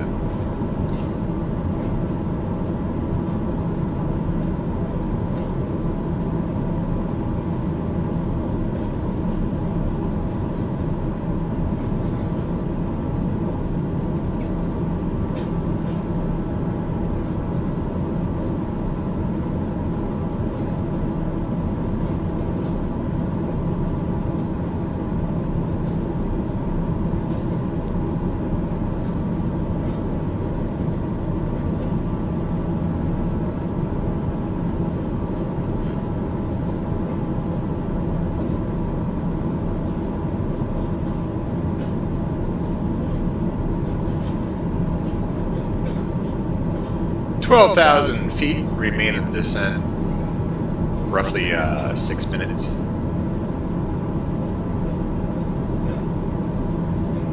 And we just transitioned over into the second step of our initial approach. So it'll put us out over the ocean,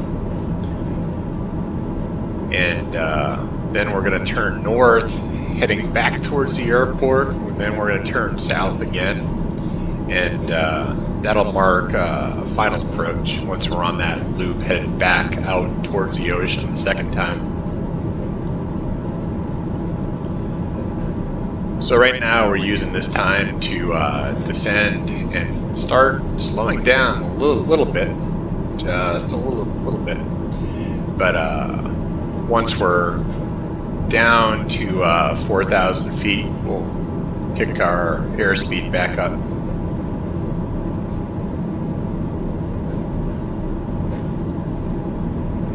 And sometimes the ground will say, hey, you know, maintain an airspeed to not exceed 200 knots, 230 knots. So, yeah, I'm expecting that. And usually once we get to our hold altitude of 4,000, this instance today, we'll just maintain around 170 knots on the remaining part of our initial approach.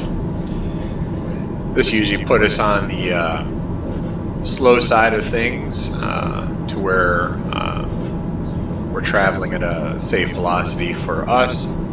And if we had larger aircraft in the same approach pattern, they would also be able to slow down to 170 knots. So that's usually where I hold around 170 on initial. And then on final, we start to slow down. So for our airframe, usually around 88 knots is the recommended approach speed, but it all depends on if we have wind or not. In this aircraft, in high winds, gets bounced around, something bad goes all over the place. So sometimes coming in for a landing at 110 knots is a lot safer, and then we can always flare when we're right about ready to touch down and bleed off airspeed. Then to come in slower and get pushed all over the place, left, right, up and down, forwards and backwards, makes it really hard for one, to manage airspeed safely, but yeah, to maintain constant vectors becomes difficult as well.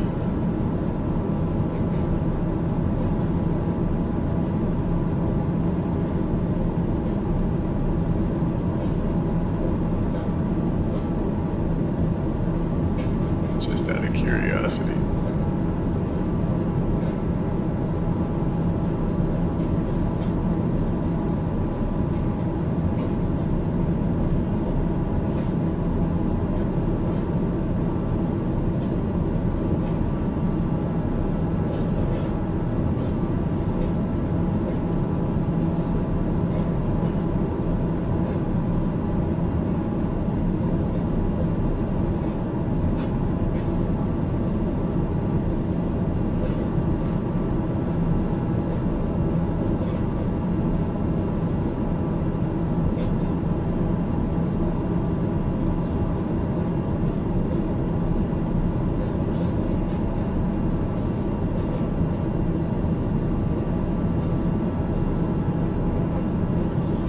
There's the ocean up ahead.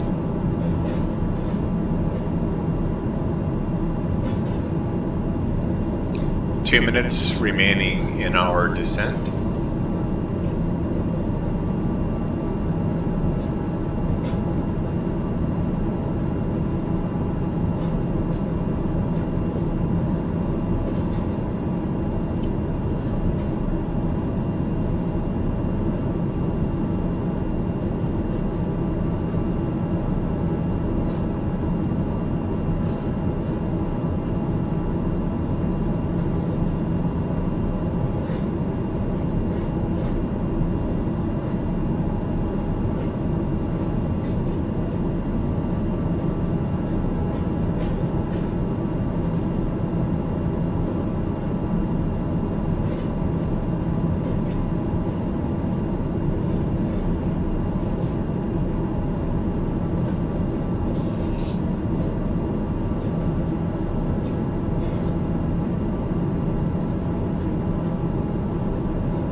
One minute.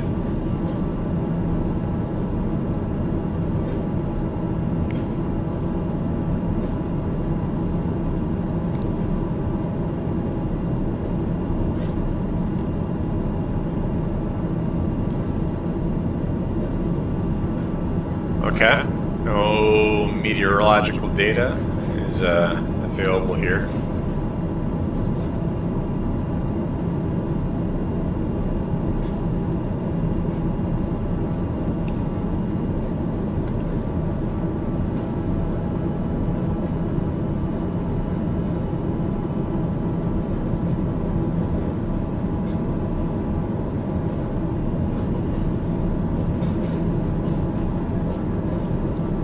Leveling out.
It's a beautiful day outside.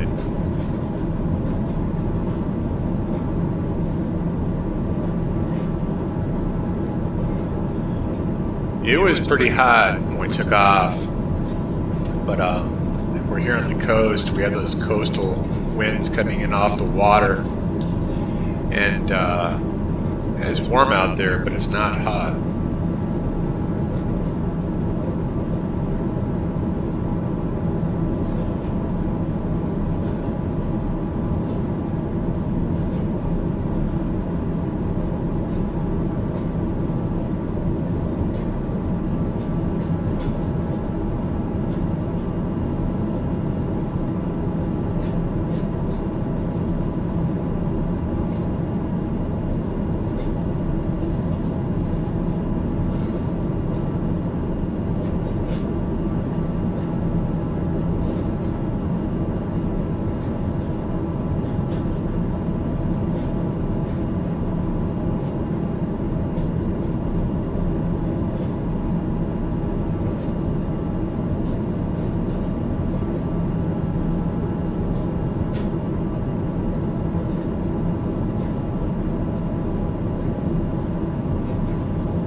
glad to have ILS at this airport.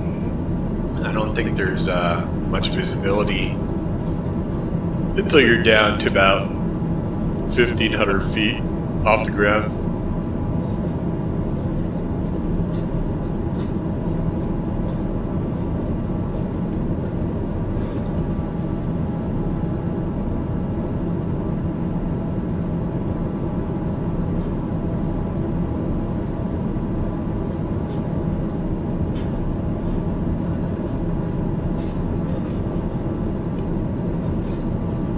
I'll be right back.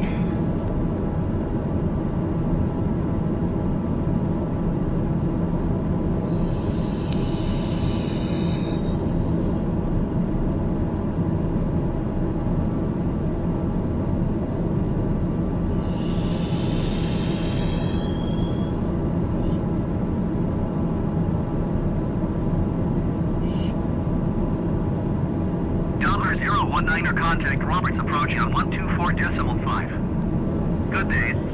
All right. 124.5 for Doppler 019er. Roberts approach Doppler Foxtrot, Mike 1019er, 4,000 feet. Doppler Foxtrot, Mike 1019er, Roberts approach altimeter 29.78, continue to Sansu, as planned.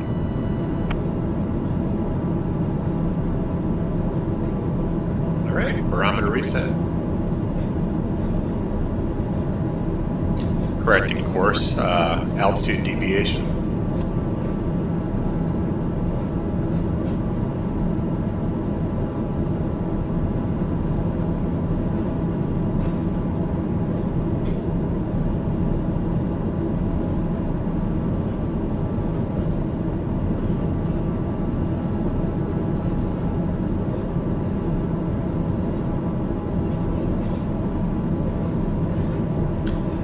Adjusting the map display to it's 20 miles.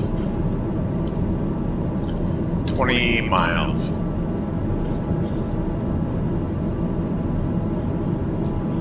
And that'll give us a good zoomed in eyes on our approach.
The ocean looks nice and glassy, so no waves, so not much wind down there. And it wasn't allowing us to pull up any meteorological data from GLRB. So it says no METARs available, which is our meteorological and radar data. It's a mouthful. Easier to say METAR.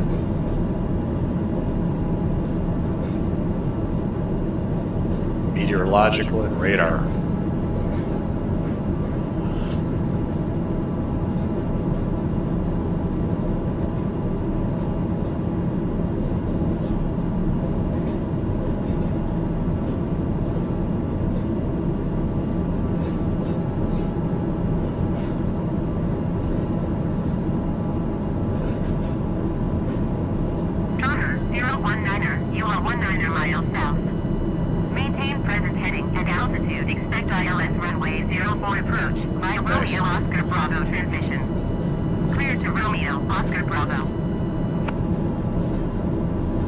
Maintain present heading and altitude. Expect ILS runway 04 approach via Romeo Oscar Bravo transition cleared to Romeo Oscar Bravo Donner 019er.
Not sure what to expect here.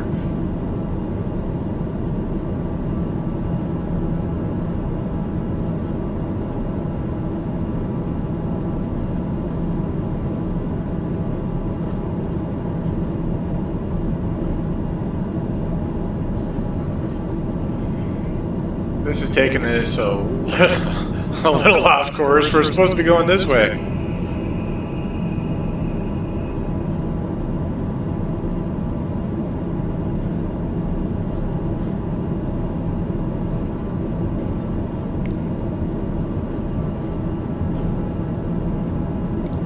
Roberts approach Donner Foxtrot, Mike 1019er requesting vector to next waypoint.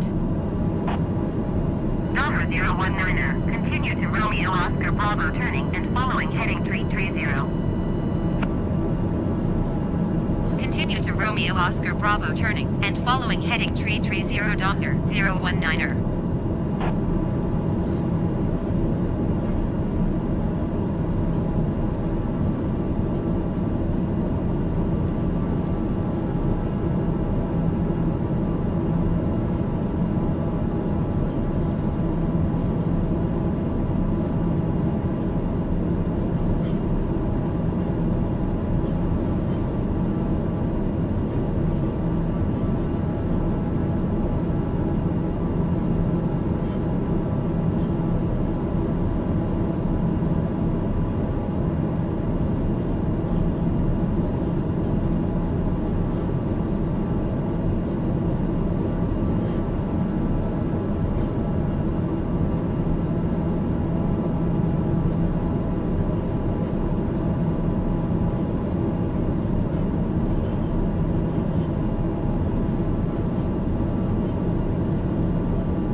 Alright, this should put us back on track.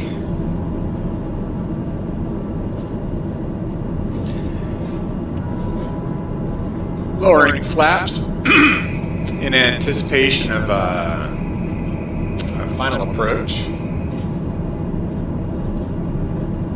Not sure why the flight plan did not match up with how we were supposed to fly, but once we reach the next leg right here, we should be back on track.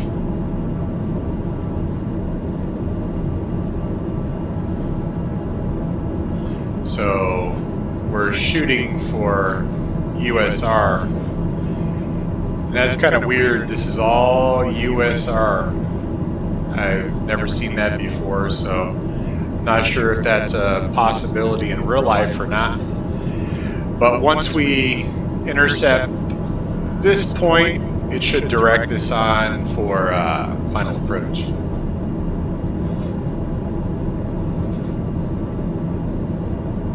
Actually, it'll take us to here and have us make a right-hand turn onto final.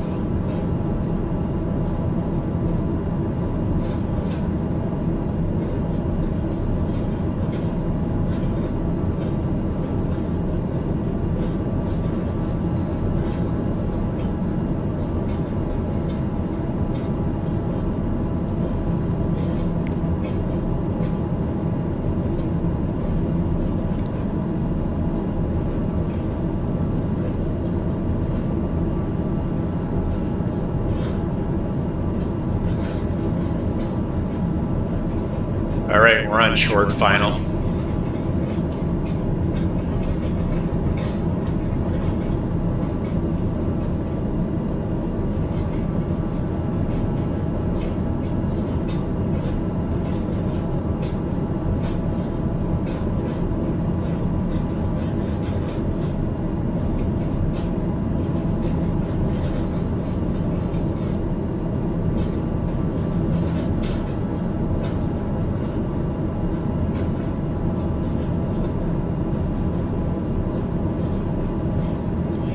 And it's not even directing us to where we're supposed to go.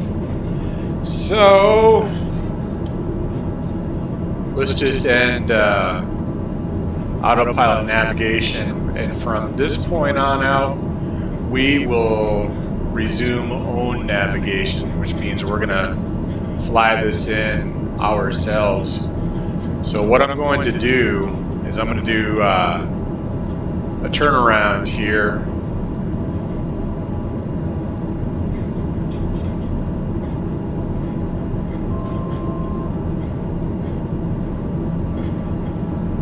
Yes, I know we're below our anticipated altitude.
Looks like today we're going to do it the old-fashioned way.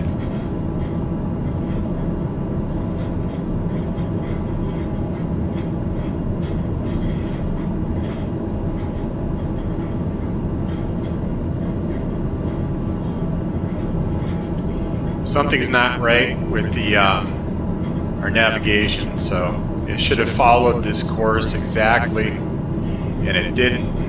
So we are going to resume what's called own navigation. We're going to kind of fly this the old-fashioned way.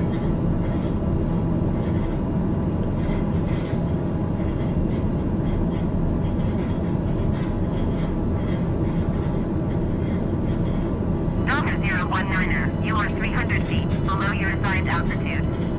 Climb and maintain 4,000 feet altimeter 29.77. Climb and maintain 4,000 feet, Doppler 019er.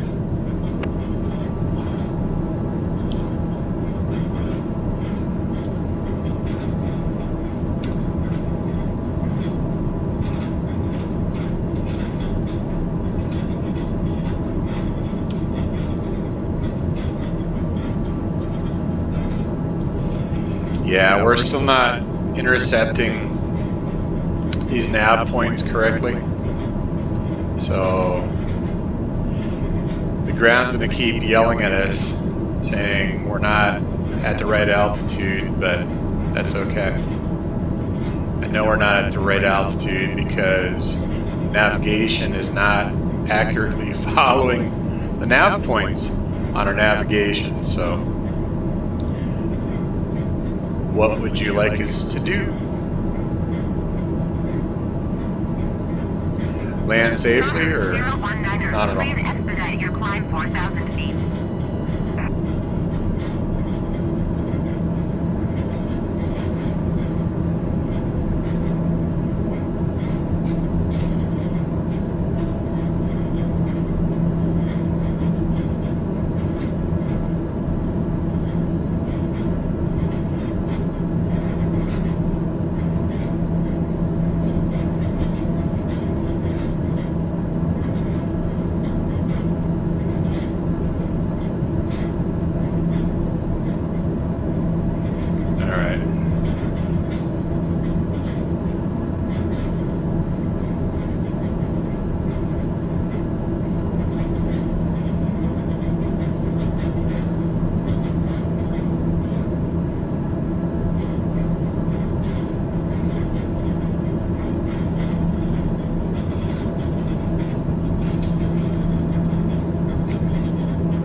Approach, Doppler 019er.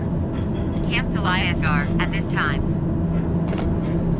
Doppler 019er, ISR flight plan is cancelled. Radar service terminated. Hold 7000. Maintain VFR. Frequency change approved. Good day. Roberts approach Donner Foxtrot Mike 1019er is type Donner GBM 97 miles southwest of Roberts 4,100 feet. Request flight following. Donner Foxtrot Mike 1019er Roberts approach. Squawk 4445. Squawk 4445 Donner 019er. Donner 019er radar contact 6 miles southwest of Roberts 4,000 feet. Altimeter 29.77. Roger Doppler 019er.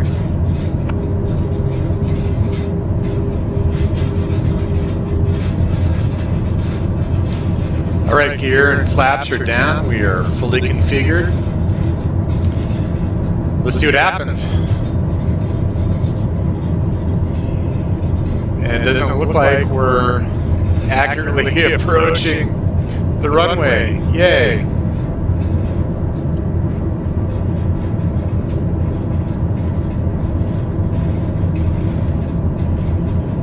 So this is going to end right now. There's a runway right there. Landing gear, flaps up. Well, that's a runway. I'm assuming that's our runway.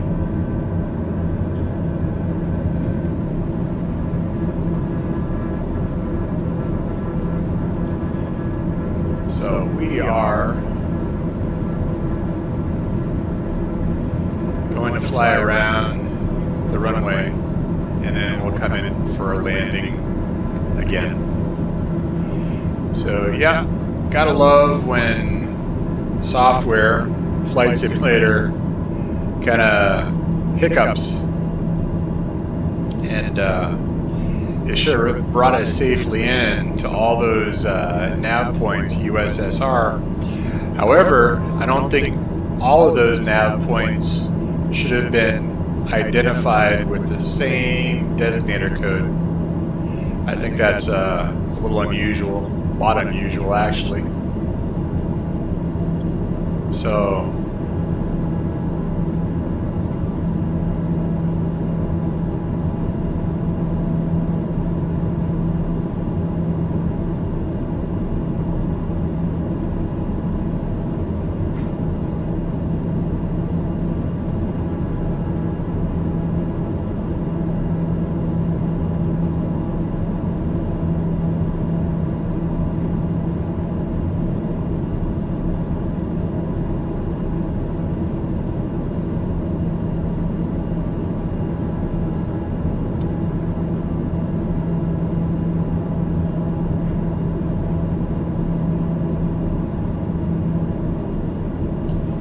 begin our gentle swing about. There's a runway down there.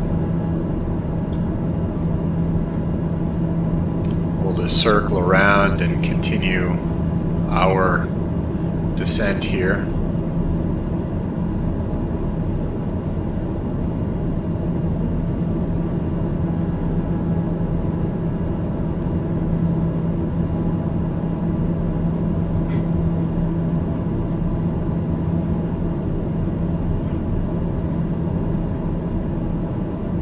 There's a runway.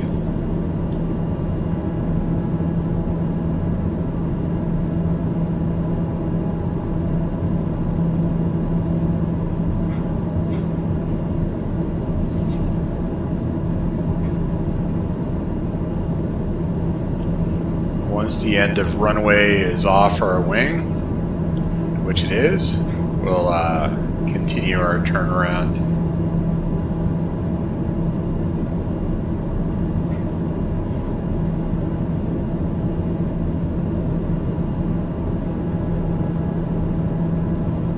While we're out of here, we'll start descending.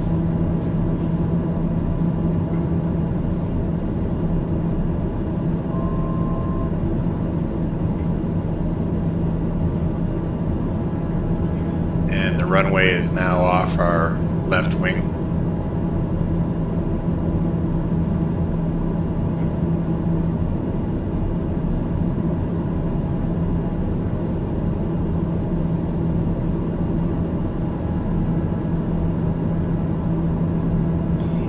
And earlier when we had our localizer actually intercepted, it was taking us way off to the right hand side of the runway, which is not right at all. So we're just going to fly out over the water. We are on manual control right now. So we're going to continue this gentle descent. Once we're out over the water and we turn around, I will lower landing gear and flaps once I have visual of the runway.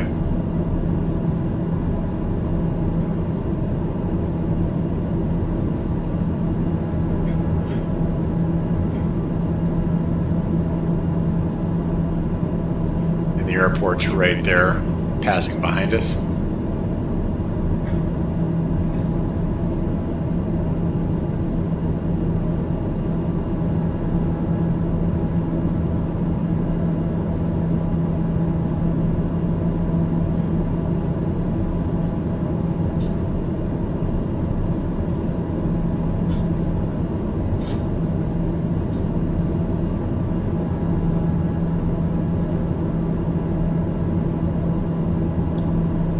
So we're going to head back out over the water as we continue our gentle descent here. And once we're out over the ocean for a couple minutes, we'll turn back to heading of 040 and in anticipation for manual landing into the area. So this marks the beginning of our final approach, part 2. And if you could, please stow all your garbage and stuff and put your seat back and tray tables to the full upright position. Make sure you're buckled in and all of your drinks have been safely transferred to a sippy cup. Not responsible for any stains on clothes due to bumpy weather. So yeah, sit back and hold tight. We should be on the ground here in about 15 minutes or so.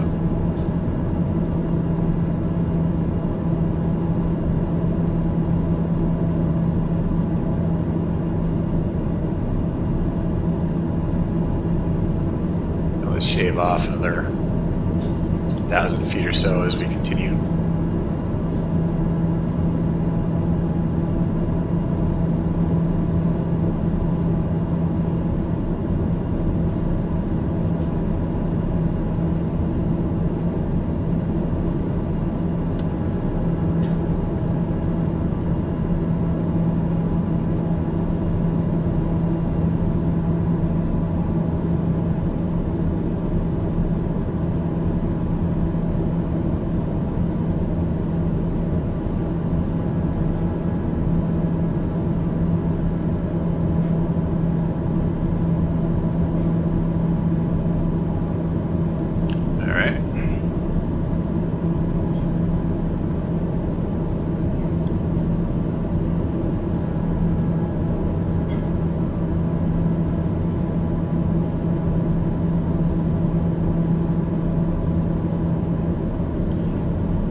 What do you say we turn around?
I don't have eyes on the airport,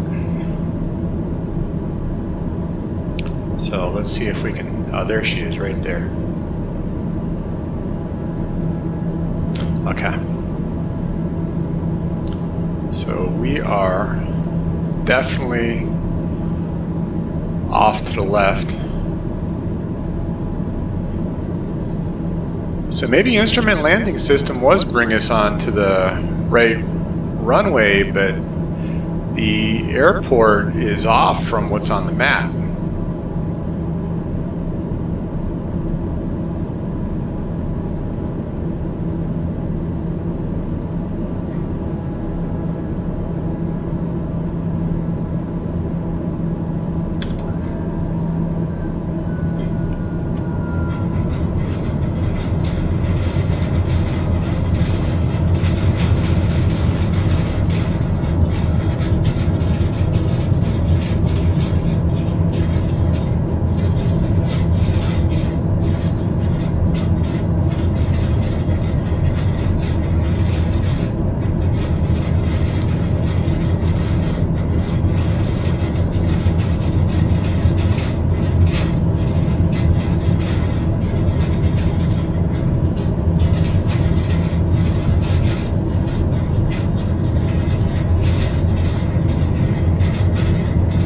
We're on shore final.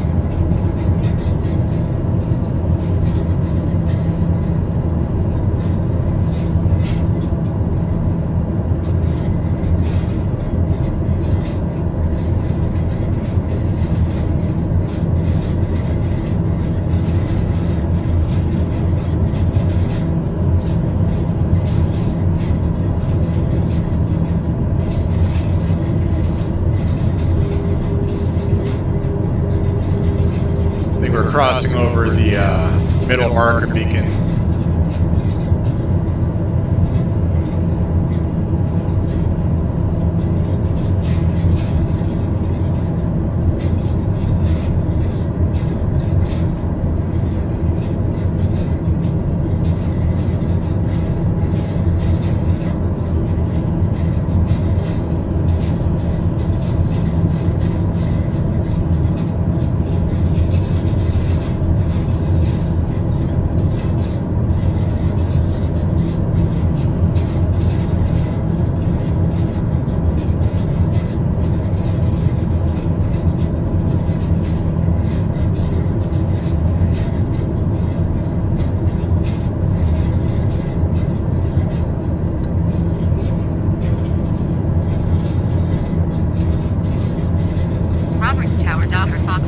Mike 1019er, 4 miles southwest, 500 feet to land. Air Foxtrot, Mike 1019er, Roberts Tower. Altimeter 29.77, wind 239er at niner. Make straight in runway 04. Dare 019er, follow the Dare TBM 9 on final. Wind 239er at niner. Cleared to land runway 04.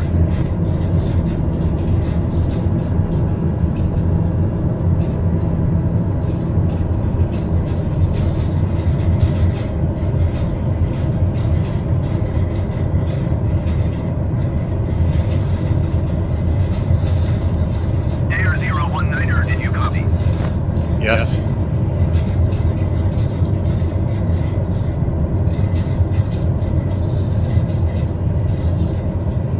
Stall.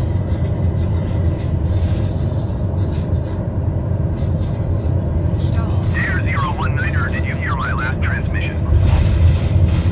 Yes. Okay.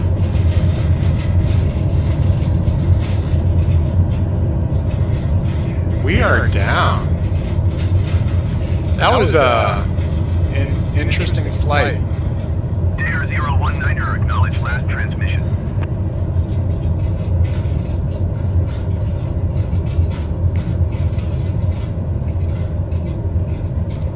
Clear to land runway 04 Doctor 019er.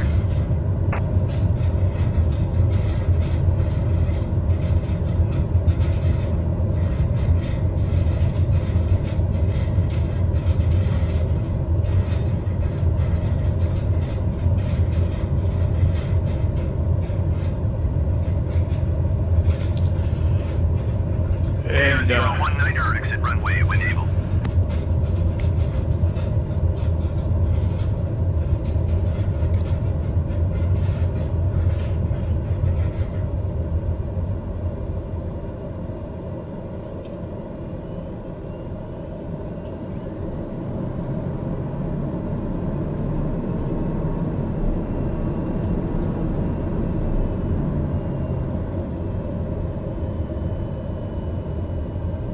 Dare 019er, contact ground on 121.9er.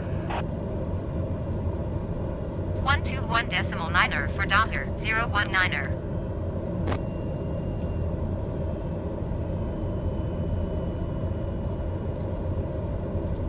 yeah, everything is a lot off today with this.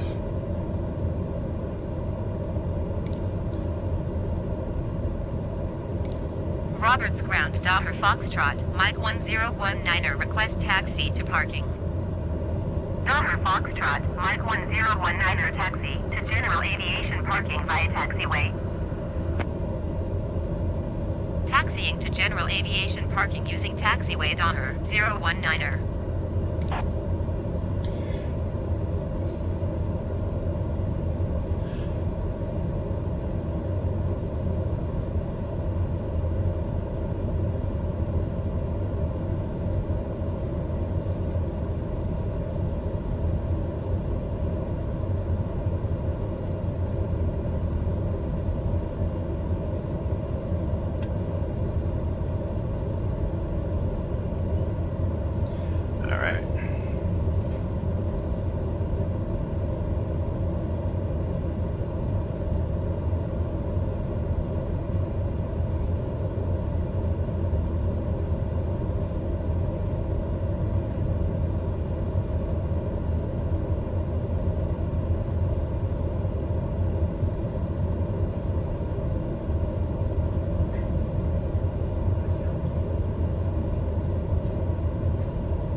Alright, we are down and parked, and let's put the parking brake on.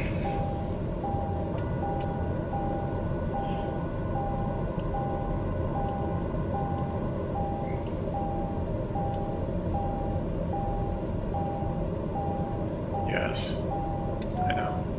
Oral warning, okay.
Alright, we'll sit here in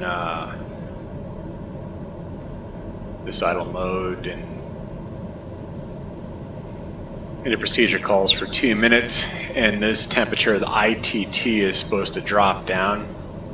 It may have already dropped down, I'm not sure where it was before, but yeah. And we'll just pretend like our 2 minutes is gone past. So, yep.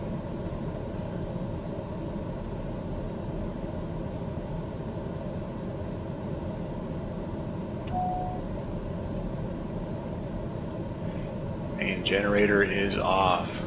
Battery is off. Crash bar is down.